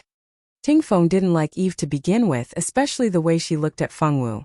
It was as if she wanted to eat her alive. Now that there was a ready-made opportunity to mess with her, no matter what, she wouldn't let it go so easily. That's right. I'm a very sensitive person. If I hear her high-pitched scream in battle, it's very likely that it will affect my performance. This is a very big threat to my safety, so I agree with Tingfeng's suggestion. Pei Qing raised his hand and didn't want to fall behind. Ahem. Since everyone has agreed, then Junior Eve, you'll have to bear with it for a while. After 2 hours you'll be able to speak again. It's fine. Although Elena was more tolerant towards girls, she didn't indulge them unconditionally. Eve's personality wasn't good, her temper was bad, and she had a lot of problems. Even Elena, who was tolerant towards girls, didn't like her. If she could make Eve calm down, Elena naturally didn't mind adding fuel to the fire. Senior. Zicheng wanted to persuade her again, but the others didn't give her the chance. They ignored Eve and began to discuss what to do next. Why is it like this again? What's so good about that Fengwu? Why are you all protecting her like this? She's just a commoner, a damned commoner. Eve's heart was screaming crazily. She hated Fengwu to the core. She was disliked twice by the team because of Fengwu. This woman was her nemesis. No matter how much Eve hated Fengwu, other than Zicheng, no one else would look at her. Mingxi and the others were all focused on discussing what to do next. At this moment, Aaron also noticed that the spirit named Lydia was actually a 12-year-old little girl. Moreover, she was a very cute little girl. It was quite pitiful for her to die at such a young age. After sympathizing a little with Lydia, Irene hurriedly cooperated with Elena to discuss what to do next. Let's go find those pregnant girls. I have something to confirm. In the end, it was still Lydia who made the decision. According to Mingxi's suggestion, they should inform the mayor and arrange for the commoners to leave this town as soon as possible. Unfortunately, this idea was rejected by Lydia. You can't go. Everyone's fate in this world is predetermined. Many people here are destined to die today. Even if you let them escape, they will meet Princess Nana and the others on the way. At that time, they will only die faster. Ever since Lydia learned some knowledge about spirit cultivation, she had a certain understanding of some of the fates of life and death in this world.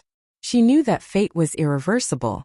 The reason she saved the boss's family was because she saw that the boss's fate was profound and wouldn't die so easily. However, this town was shrouded in blood. The possibility of escaping was too small. Even if they escaped, they would enter another death trap. Mingxi and the others were still very unwilling. With so many lives, how could they not save them just like that? They couldn't bear to see so many innocent commoners die. Thus, Mingxi decided to split into 2 groups.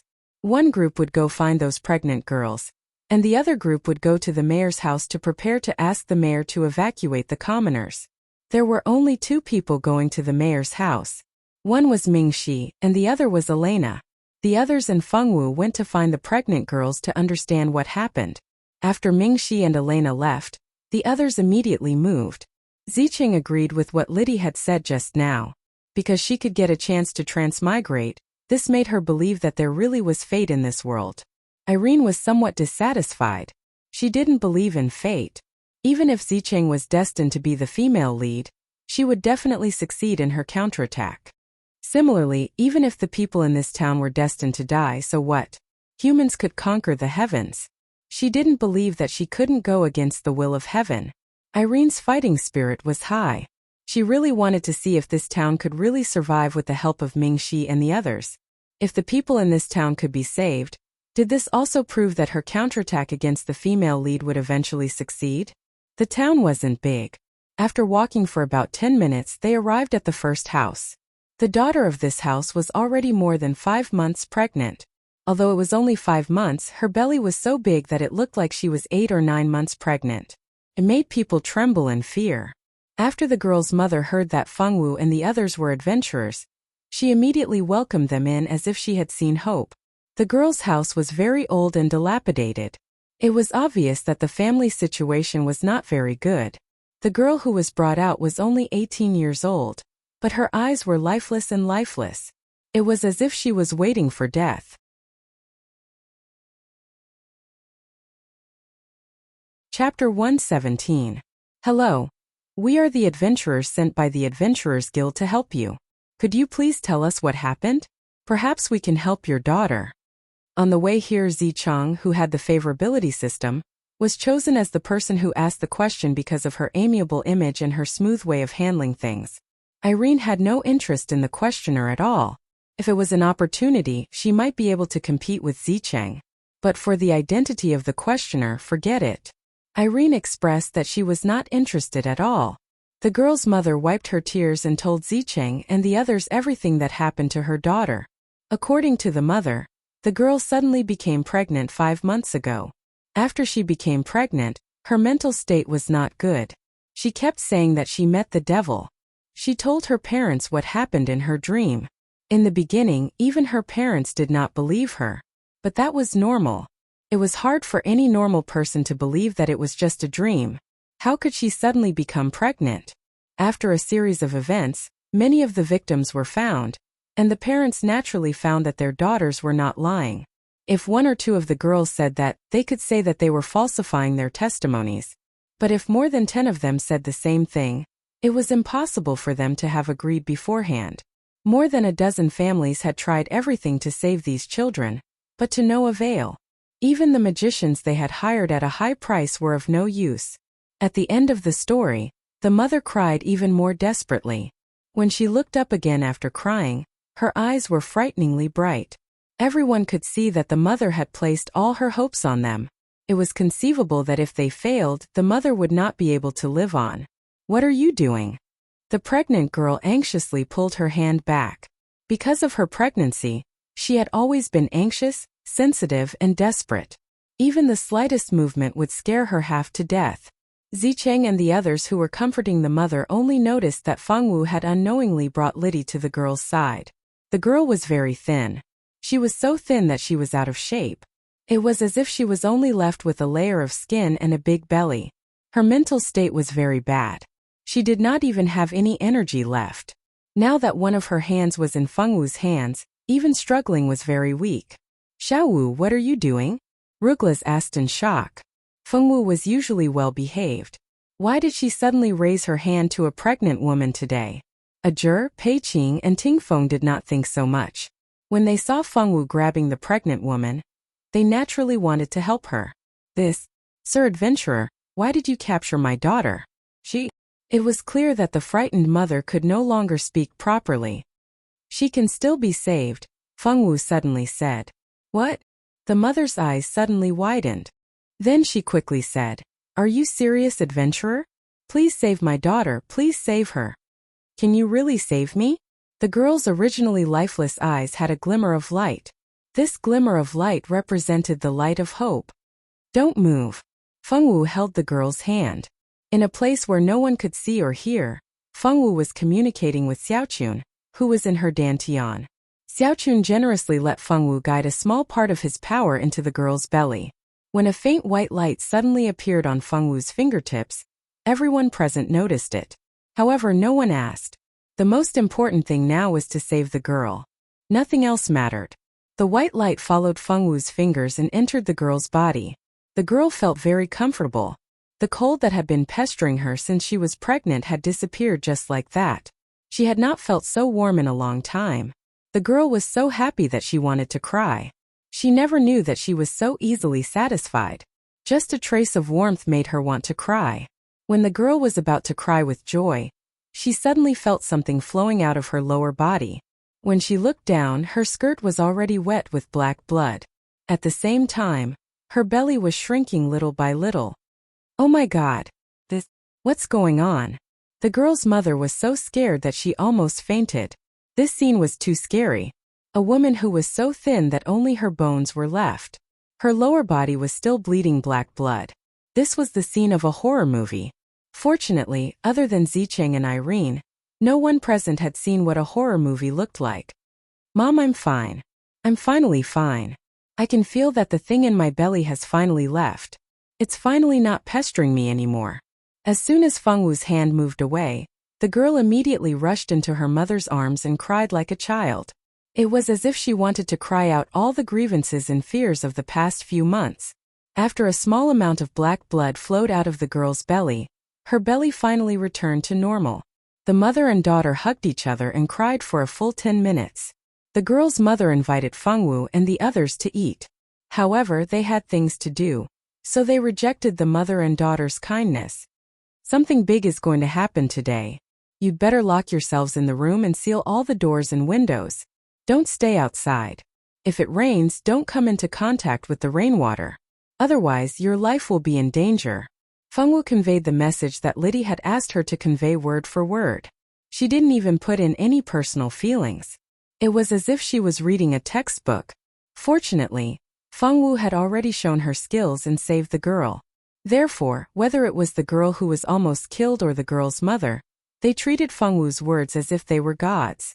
After asking for the location of the other families, Fengwu and the others immediately went to the nearest family. The next family was similar to the previous one. They were not well off.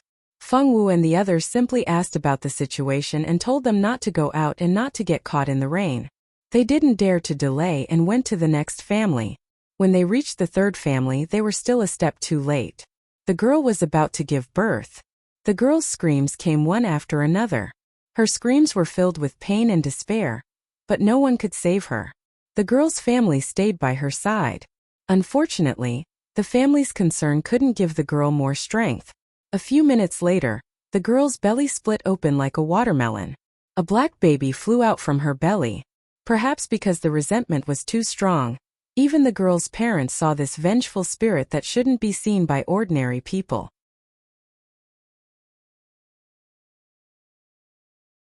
Chapter 118. What is this? Tingfeng couldn't help but exclaim.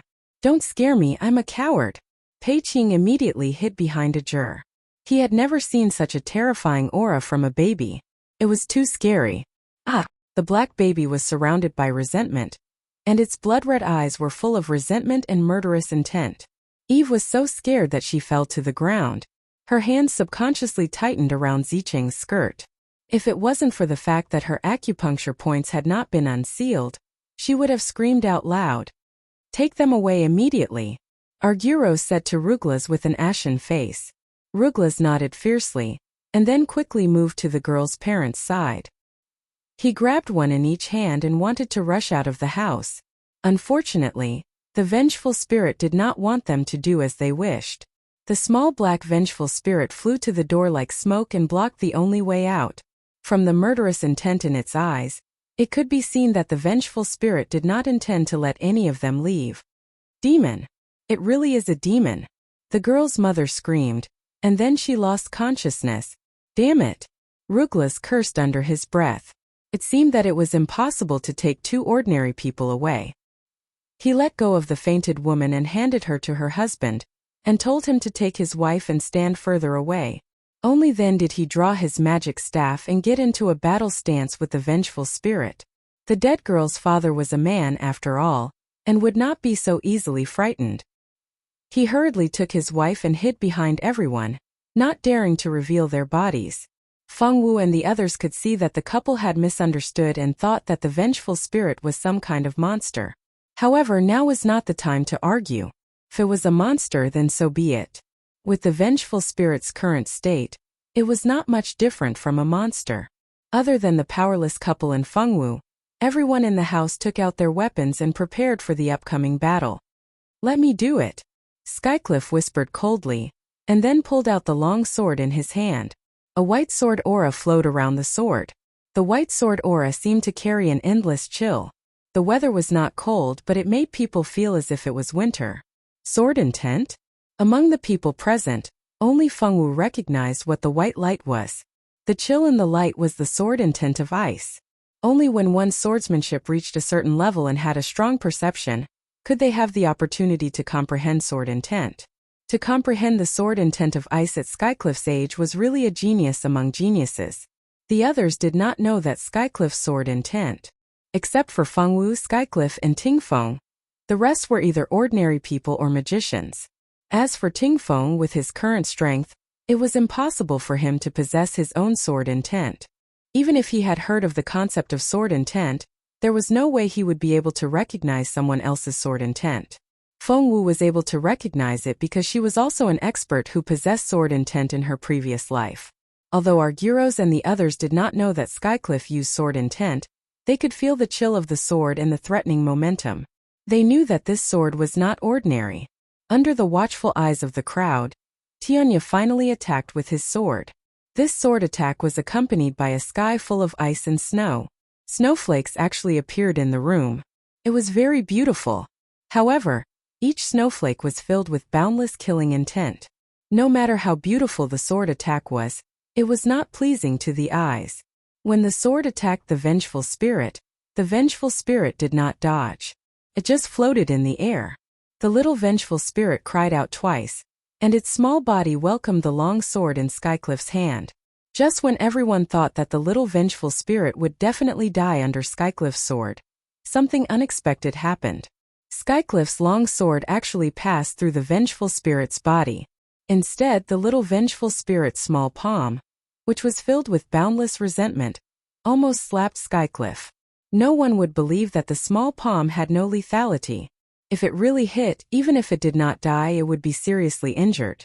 "What's going on? Why is it useless?" Irene exclaimed.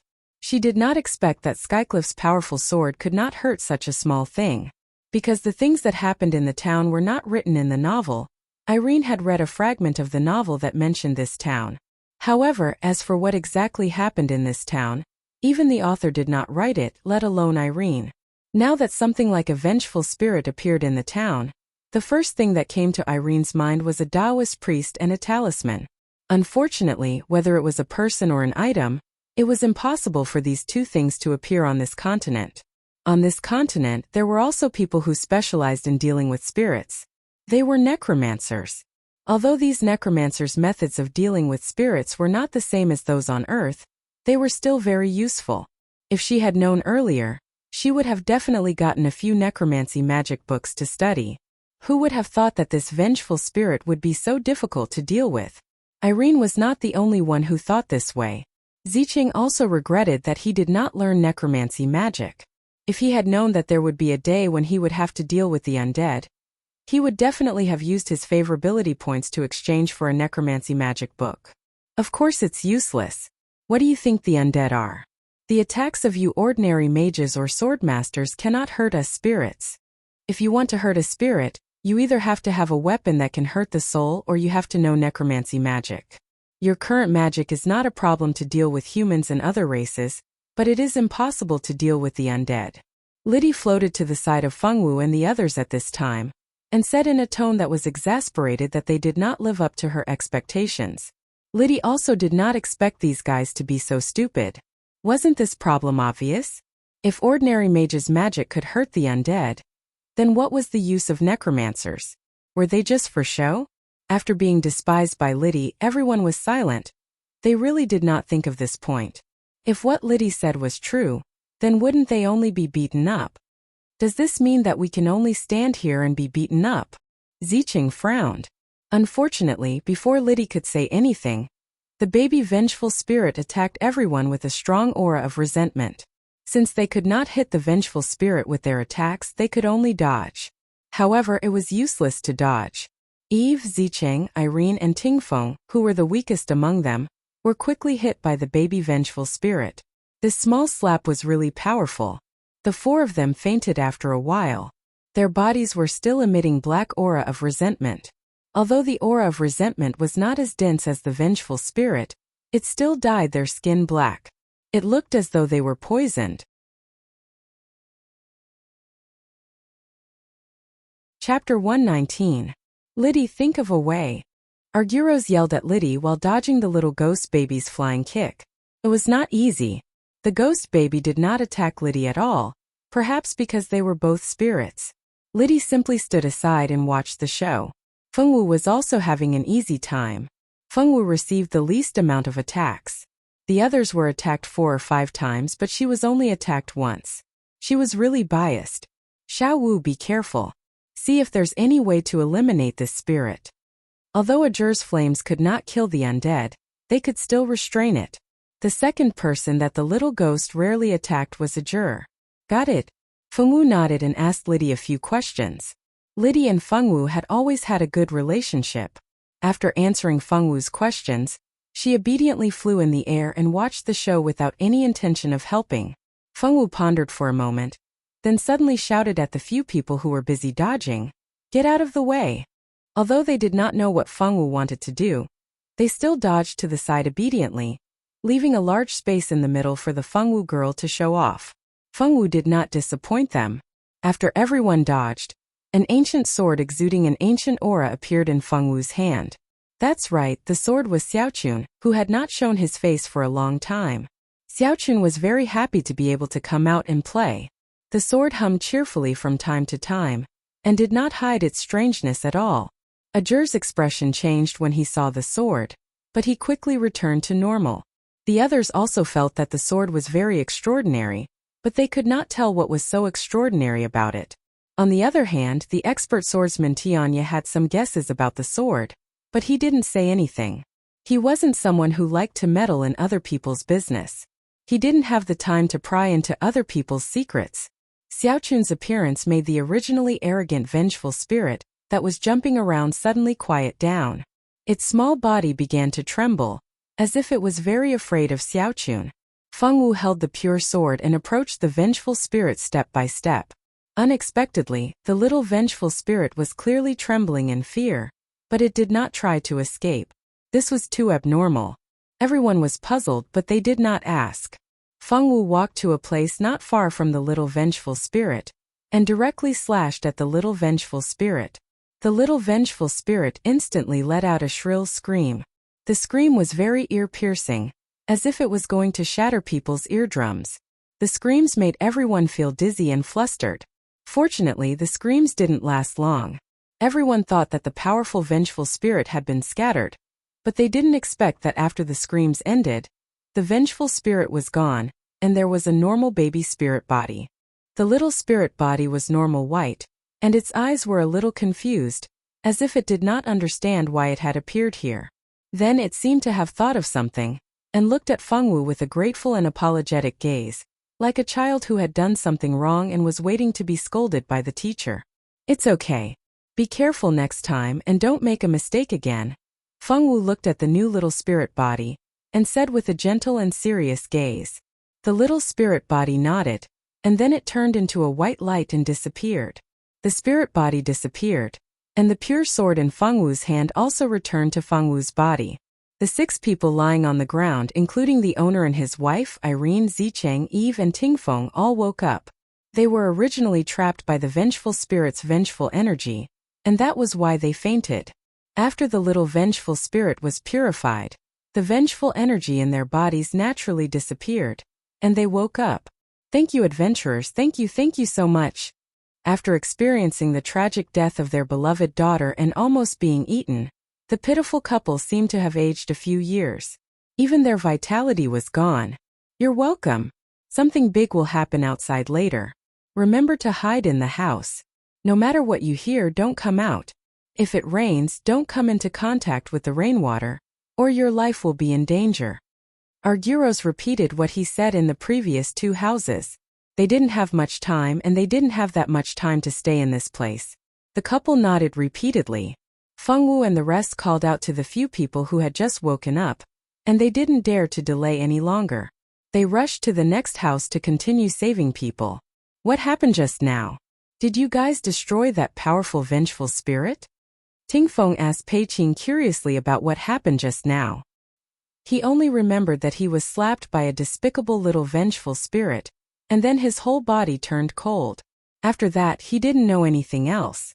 Who knew that when he regained consciousness, the battle was already over? He didn't even see anything, so why did it end just like that? Tingfeng couldn't take it anymore, and grabbed Pei Qing to ask him questions. It wasn't destroyed. It should have reincarnated. You can ask Liddy about the details. I can't explain it clearly either. I didn't even understand it myself. Pei Qing glanced at him coldly. He flung his hair back and strode forward, ignoring the talkative Tingfeng. Tingfeng had no choice but to obediently ask Liddy about what happened. Those who had fainted weren't the only ones who were curious about what happened just now. Even those who were still standing wanted to know what was going on. Why did the vengeful spirit suddenly become better? Also, what happened to the vengeful spirit? Why was it in the girl's stomach? With so many questions, they all wanted Liddy to help them answer them. Actually, that vengeful spirit was originally an ordinary spiritual body. After we die, we become spiritual bodies and can reincarnate. As for where we reincarnate, we will naturally sense it when we reincarnate. When the time comes, even if we don't want to go, there will be a force that will pull us there. Of course, spiritual bodies like me don't need to reincarnate. In order to reincarnate, besides being a spiritual body, the spiritual body can't have any resentment. A spiritual body with resentment can't be reincarnated. Vengeful spirits are the spiritual bodies of babies. Some babies die not long after they are born due to various reasons, and some can't even wait to be born. They are deprived of the right to be born while they are still in their mother's body. Everyone listened to Liddy as they walked. It was the first time they heard that people could reincarnate after death. After all, necromancers were extremely mysterious. They couldn't just casually tell others what they knew. Chapter 120. Their souls are already full of resentment. As long as the resentment is not too deep, the resentment will slowly dissolve on its own. Once the resentment is dissolved, they can be reincarnated. Unfortunately, these little baby spirits were unlucky. Before the resentment was dissolved, they encountered these girls who were tricked.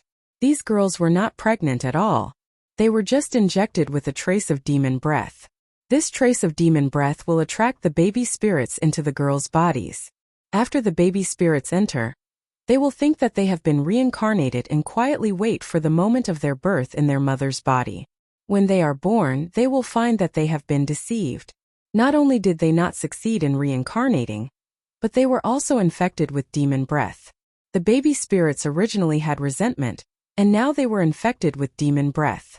It would be strange if they did not turn completely black. When the baby spirits completely turn into resentful spirits, the first thing they will do is to take revenge on their mother. This is because the fake mother tricked them into entering her body, so they were infected with demon breath and lost the chance to reincarnate. Wait, I have a question. Why would someone plant demon breath in the bodies of those girls? Is this good for that person? Argyros asked with interest. Of course it is good. Do you know how the so-called demon is born? Demons are born from the 7 emotions and 6 desires of human beings. Spirits full of strong resentment and hatred are the best tonic for demons. I only had some doubts at first, but now I can be sure that there is a powerful demon who is probably seriously injured. He used this method to create resentful spirits. As long as he eats those resentful spirits, his strength will slowly recover. At that time, there will be one more demon in the world. Wait, how come I heard that demons are formed by the gods? After divinity is contaminated, demons exist.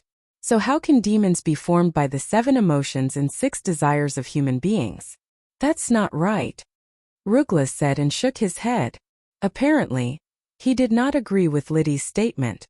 Are you a pig? You are talking about the ancient gods and demons. How can the low-level demons in the demon realm be transformed from gods? Do you think gods are cabbages? Liddy couldn't stand it and started to roar.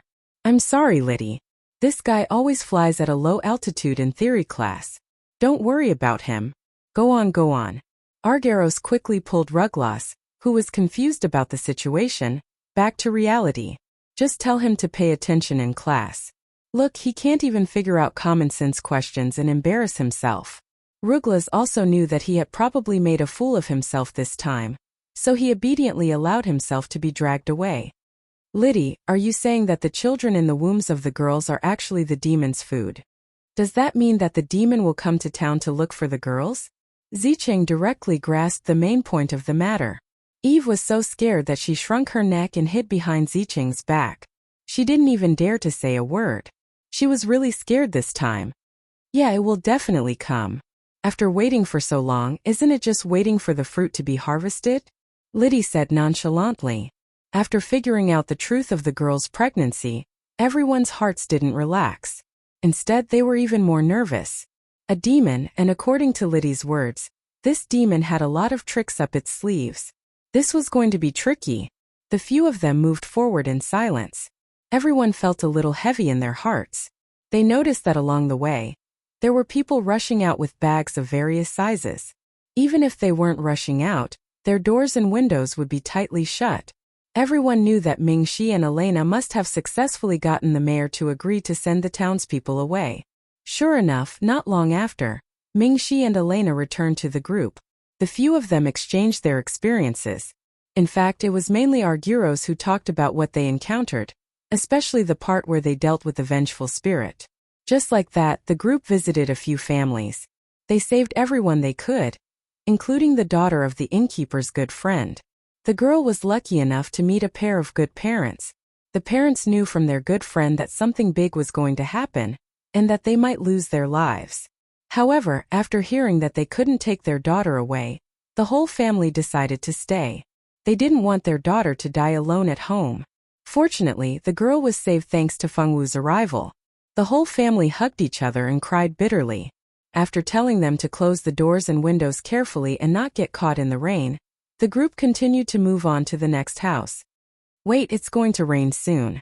Fengwu suddenly stopped in her tracks. Is Princess Nana about to enter town?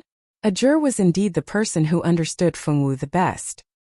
He could guess what was going on with just one sentence from Fengwu. It's so slow. We don't even know which path the princess came from. We've been here for so long. Tingfeng wrinkled her nose. Stop talking. Let's find a place to hide from the rain. Mingxi ordered. Everyone found the nearest inn and walked in. This small town was very close to the two-realm battlefield. Every year, quite a number of adventurers would come to this town to rest. Thus, there were quite a few inns and restaurants in this small town. These were all used for adventurers and mercenaries. Not long after Fengwu and the others hid in the inn, a basin of heavy rain poured down. The sky darkened. Darkness descended. It was clearly daytime, but it was like night. In the eyes of Fengwu and the others, the world seemed to have turned red. Red rain, red sky, and black fog fluttered in the red sky from time to time. Mournful screams entered everyone's ears. It's Princess Nana. She's here. Elena clenched the sword in her hand tightly. In the heavy rain, the people who had planned to leave had no choice but to retreat into their houses and close their doors and windows. Most of the people outside were drenched in the rain. That was because they were close to home. They didn't mind. They went home and changed their clothes, preparing to leave immediately after the rain stopped. Unfortunately, they didn't know that most of them couldn't wait until that moment. This might be the last time they saw rain in their lives. Princess Nana had arrived in town. The mayor naturally had to personally welcome her. He personally sent the princess to the manor where the royal family was resting. Only then did the mayor leave with a large umbrella. Half an hour later, the rain stopped, and the sky was bright again. The people continued to pack their things and planned to leave the town to seek refuge. Not long ago, the mayor gathered the townspeople and told them something. Some adventurers said that something big was going to happen in this town, so they were going to seek refuge for a period of time. They would return after things had calmed down. Most of the townspeople were ordinary people. They didn't know magic, nor did they cultivate douqi. They were still very respectful to those powerful adventurers. After hearing the mayor's words, most of them decided to leave. Only a few people felt that they didn't want to leave their hometown and didn't plan to seek refuge.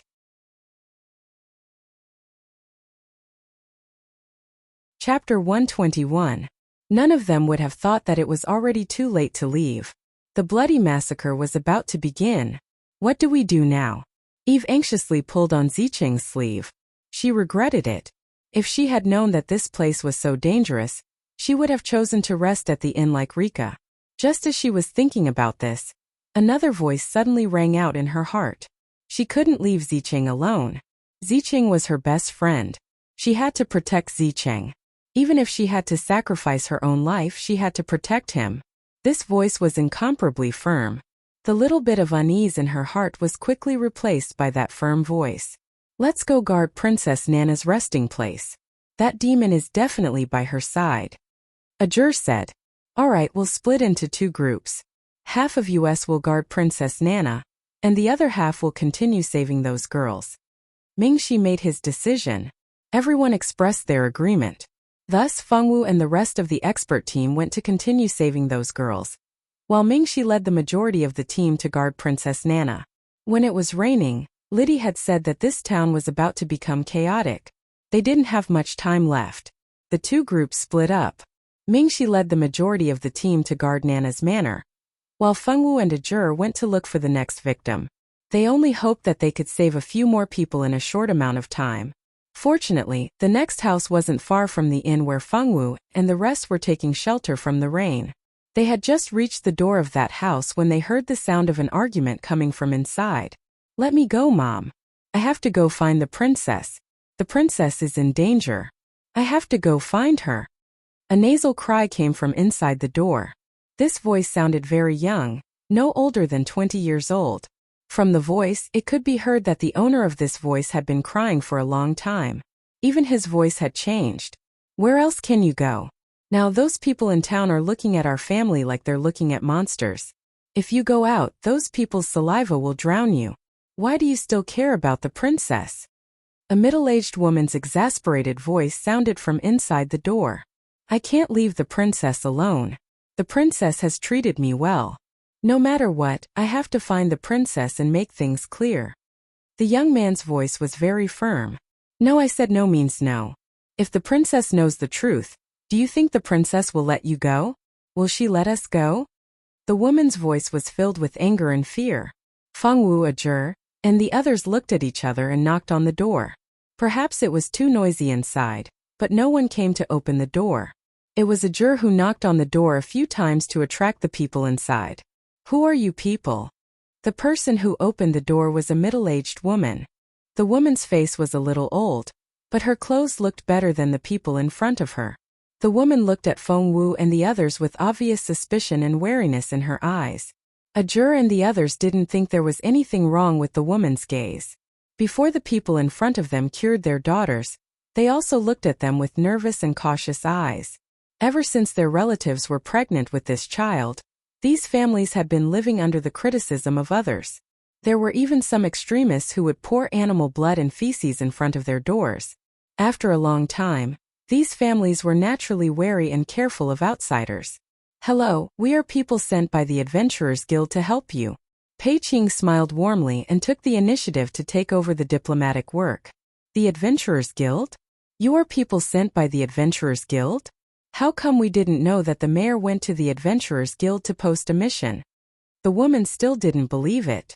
Although the mayor of their town was a good person, he wouldn't pay for something like this out of his own pocket.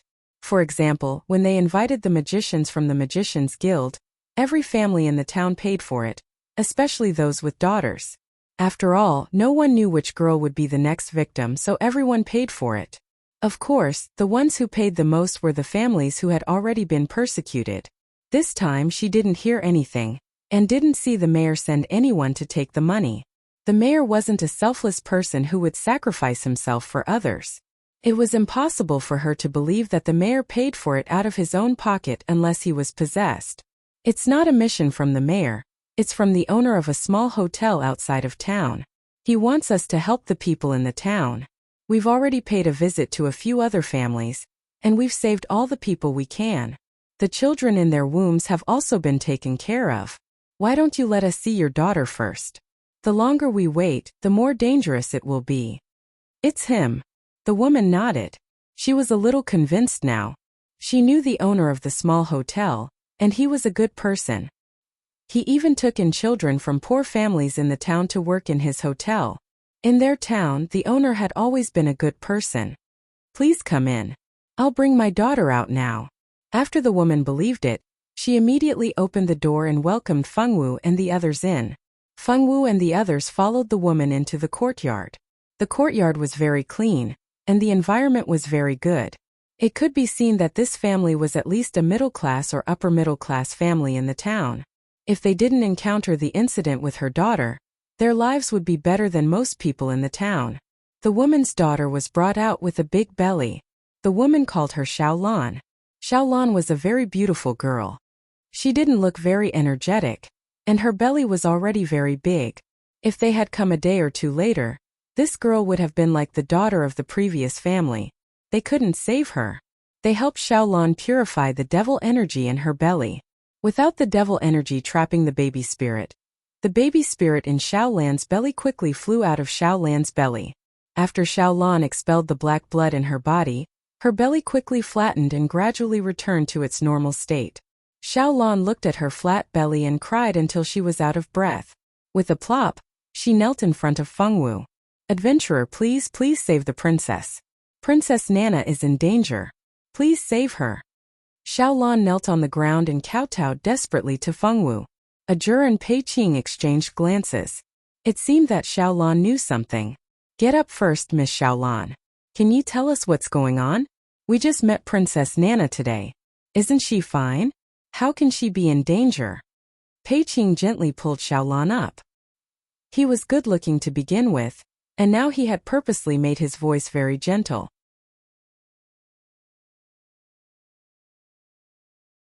Chapter 122. This gentle action and voice made Xiaolan blush. She even forgot to struggle as she was pulled up. Xiaolan, take your time to tell the lords. I'll go get some water for you. Seeing that her daughter had recovered, the woman's mood improved. Only then did she realize that she hadn't poured water for the guests. After saying this, she left the living room to get some water. The few of them didn't care about the woman's departure. Right now their attention was on Xiaolan. Miss Xiaolan, do you know something? Tingfeng heard Xiaolan's tone and knew that there was a story to hear. She seemed a little impatient. Xiaolan blushed. Don't call me miss. I'm not a miss. Lords, just call me Xiaolan. After saying that, she smiled shyly. All right, Xiaolan. Can you tell us what you know? What happened to Princess Nana? Just now at your doorstep, I heard you and your mother talking. It seems like something big happened to Princess Nana. Ajur also wanted to know what happened. In order to successfully get some useful information from Xiaolan, when he spoke, he deliberately made his voice sound more gentle. Lords, please take a seat. Let's sit down and talk. Xiaolan invited Fengwu and the others to sit. At this time, Xiaolan's mother had just finished brewing the fruit tea. After pouring a cup of tea for each of them, Xiaolan's mother sat down beside Xiaolan. I was born in this small town. When I was young, my family was very poor. We almost couldn't survive. My mother gave birth to a younger brother. In order to reduce the family's burden, I was sold to a rich family to be a servant. At that time, I was only 6 years old. I was very young. Many rich families didn't want to use such a young child. I was very lucky. At that time, the palace was planning to take in a group of young maids. I and a few other young children were very lucky to be chosen to enter the palace. Life in the palace was like heaven. Although we had to learn a lot of rules every day, we could eat our fill every day. We lived very happily. A year later, a girl called Xiaona and I were assigned to Nana's side. We became Princess Nana's maids. The princess was very good. She took good care of us. From time to time she would reward us. The princess rewards made our lives better and better. We built a house and opened a shop. My brother could also go to school to learn the things he liked. If it wasn't for my brother being bitten by a poisonous snake half a year ago, and me returning home to give him medicine, Perhaps everything that happened later wouldn't have happened. Xiao Lan cried as she spoke. Xiao Lan's mother seemed to know something as well. Her tears kept flowing, and the atmosphere between the mother and daughter was very heavy. Half a year ago, my brother was bitten by a poisonous snake. The town's doctors could only barely control the poison. They couldn't treat my brother's poison at all. In order to treat my brother, my mother asked someone to send a letter to me. After I begged the princess, I received a bottle of antidote. The princess was very good. She especially allowed me to leave and let me go back to give my brother medicine. With the medicine given by the princess, my brother's poison was quickly cured. Although my brother and I didn't see each other often, our relationship was very good. After he saw me, he said that he wanted me to accompany him for a few more days. So I stayed. On the third day after my brother was cured, a small group of mercenaries appeared in the town. They had just come out of the two-realm battlefield and obtained many good things. They set up a stall in the town to sell. I remembered that my brother was studying, so I spent 30 gold coins to buy a small sword for him. Although the sword came from the two-realm battlefield, it didn't have any spirituality. Because the materials used were not bad, it was still worth 30 gold coins. The night after I bought the small sword, I began to dream. I dreamed of a man. He was very good-looking. I had never seen such a good-looking person. He said that he was a prince from some ancient country. He fell in love with me at first sight and wanted me to be his princess. I grew up in the palace and have seen all three princes. How could a real prince fall in love with someone so casually? At that time, I only treated this dream as a joke. And after that, I had the same dream for a few days. In the dream, he accompanied me to chat and play chess with me. He even taught me how to use a sword. He was very knowledgeable. Later, I gradually became attracted to him in the dream.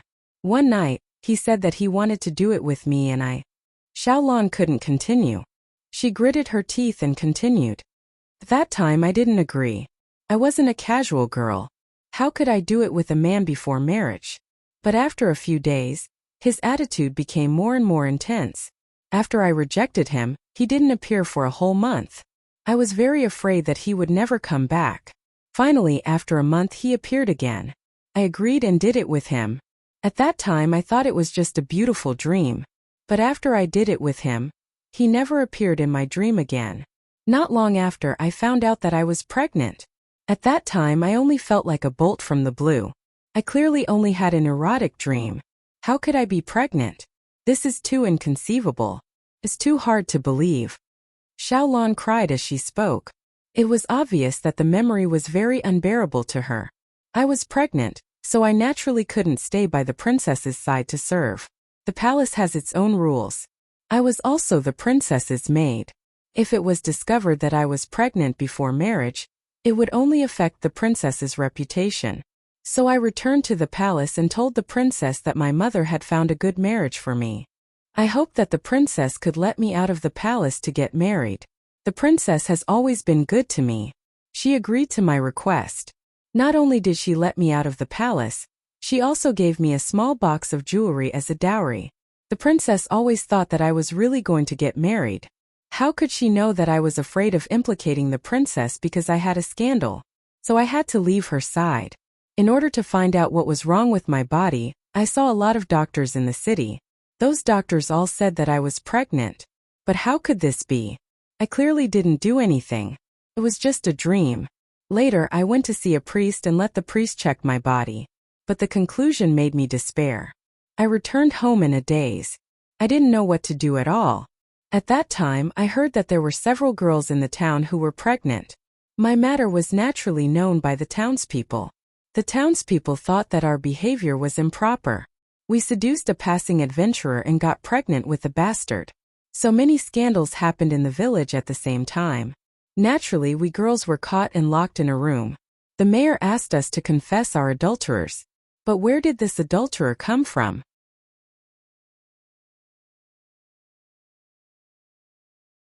Chapter 123. We told the mayor about what happened to us, but none of the townspeople believed us. After talking to each other, I realized that the experiences of those girls were very similar to mine. We all got pregnant in our dreams, and the man in our dreams was the same person. As time passed, more and more girls were sent in. Until one day, a girl couldn't stand being pointed at anymore. She killed herself with a sword. At that time, the girls who were locked in the same room were scared to death. We all thought that the girl was dead for sure, but we didn't expect that not only did she not die, but the wounds on her body also healed quickly. It turned out that even death was an extravagant hope for us. We fell into even more despair. At that time, the townspeople finally realized that what happened to us wasn't simple. Everyone pooled their money together and hired a magician. Unfortunately, it was useless. No one could tell what was wrong with us. After that, the princess came. In order to prevent people from finding out that such a scandal had happened in the town, we were all taken back by our families and locked in our homes.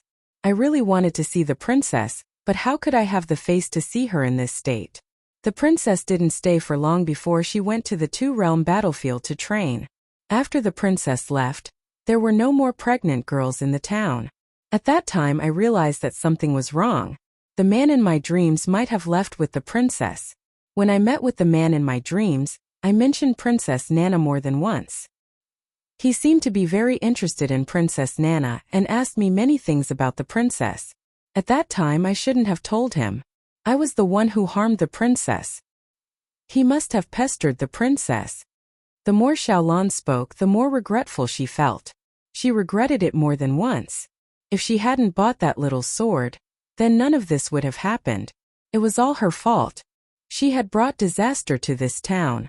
She had harmed so many pitiful girls in the town, and she had also harmed the Princess Nana who she was indebted to. You're saying that all of this started when you bought that little sword? Can you let us see that sword? Ajur said, I've been keeping that sword safe, thinking that one day it might come in handy in the guild. Wait for me, I'll be right back. Xiaolan wiped her tears and got up to go back to her room to get something. After a few minutes, Xiaolan came back with a wooden box. There was a lock on the box. After Xiaolan opened the box, a small black sword appeared in the wooden box. The small sword didn't have any energy fluctuations. It was obvious that it was an ordinary weapon that had lost its power. Aside from the fact that the materials used to make the sword were not bad, it was just like Xiaolan said. No matter how one looked at it, it was just an ordinary small sword. This isn't a normal sword. The material used to make this sword is the very rare soul-nurturing wood. The spirit lives in the soul-nurturing wood, and the spirit can be nurtured. It is a very precious divine wood. Just when everyone thought that it was just a normal little sword, Fengwu suddenly opened her mouth to speak. She recognized the material used to make this sword because when she was at Mount Yuehua, Fengwu had seen a sword made of soul-nurturing wood. That sword was much bigger than this one. Her master didn't have any other hobbies. His biggest hobby was to collect all the famous swords in the world, as well as swords made of rare materials. A sword made of soul-nurturing wood was very rare. If it wasn't for this, Fengwu's master wouldn't have placed the sword in his own hidden sword tower. Soul-nurturing wood? Is there such a thing in this world? How come I've never heard of it? Tingfeng shook her head. She searched every corner of her mind, but couldn't find any information about soul-nurturing wood. So that demon has always been living in the soul-nurturing wood? Ajur guessed. No, only the spirit can enter it. No matter if it's a human or a demon, as long as they have a physical body, they can't enter the soul-nurturing wood. Fengwu shook her head with a solemn face. So that's why that demon doesn't have a physical body. No wonder he wants to use this method to recover. Turns out that he doesn't even have a physical body. Pei Qing sneered. Can you give me this sword? Fengwu asked Xiaolan. Master saved Xiaolan. Xiaolan doesn't know how to repay you. Since Master likes this item, please take it. Xiaolan handed the little sword to Fengwu. Xiaolan has a request. Master, please agree. Xiaolan said with pleading eyes. I'll say it first. Ajur didn't agree right away. He wanted to hear what Xiaolan wanted. I have a letter here. I wanted to ask someone to give it to the princess, but because I couldn't leave home I couldn't send the letter. This time I want to ask for your help. Can you help me send the letter to the princess? If she could deliver the letter herself, Xiaolan wouldn't want to trouble others. However, she was no longer the princess's first-class maid. As the saying goes, the tea cools down when the person leaves. The princess already had a new person by her side. Xiao Na's relationship with her had never been good. She would only pretend to be harmonious in front of the princess. With Xiao Na blocking her, it was easier said than done to see the princess. This time she finally met a few people with real ability. She only hoped that these people could help the princess. Okay. Ajur didn't think that her request would be so simple. He nodded and agreed. The subordinate told Xiao Lan's family to close the doors and windows. No matter who came, they shouldn't open the door. They shouldn't run outside. The few of them left Xiao Lan's house. The harvest this time was very big. No one would have thought that there was an insider living in the small town. Originally, the few of them wanted to go to another house to save people. But at this time they heard a frightened scream from not far away. Save me! Murder! Save me! Crazy! These people have all gone crazy! Murder! Everyone run for your lives! Son, what are you doing? I'm your mother. How can you kill me? Dear, look at me. I'm your wife. What are you doing? Don't kill me. The small town was filled with the smell of blood. All kinds of screams, cries for help, and cries echoed throughout the small town. The small town that was originally peaceful suddenly became a purgatory on earth. Some people ran away. Some people were in a killing frenzy. They killed and chopped at anyone they saw. They didn't even let their own children go. They seemed to have lost their own consciousness. There was only killing left in their minds. What's going on? Tingfeng was shocked. This scene changed too quickly. Those people were drenched in the rain. Their minds have already been controlled by the resentment. Even if we save them, they won't be able to live. The little spirit Liddy said. Do you want to save them? Pei Qing asked. Other than Xiao Wu, none of you can save them. Liddy bluntly spat out. Couldn't the truth be said more tactfully? It's very hurtful, don't you know?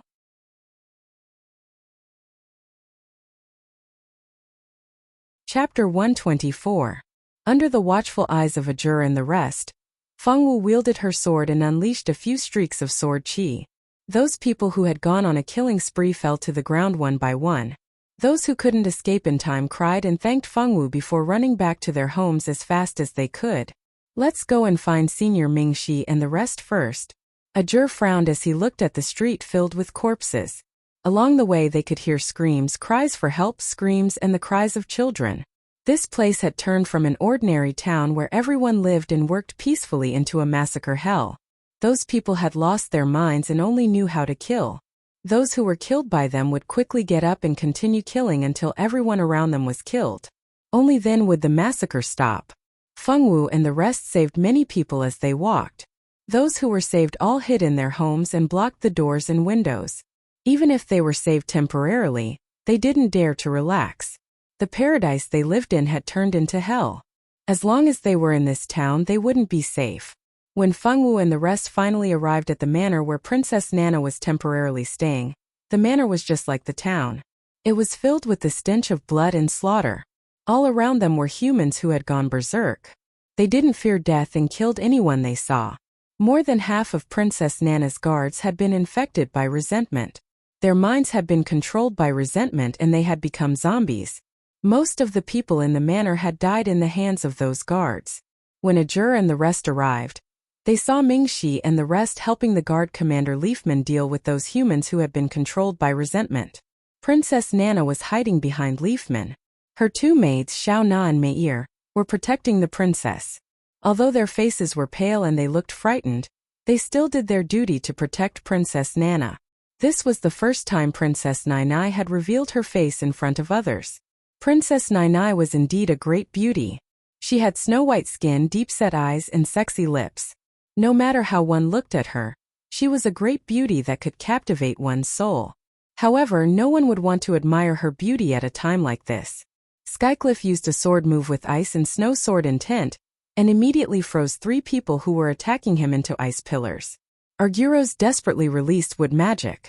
His contract spiritual plant, the 7-star begonia, immediately turned into vines and tied up the enemies in front of him.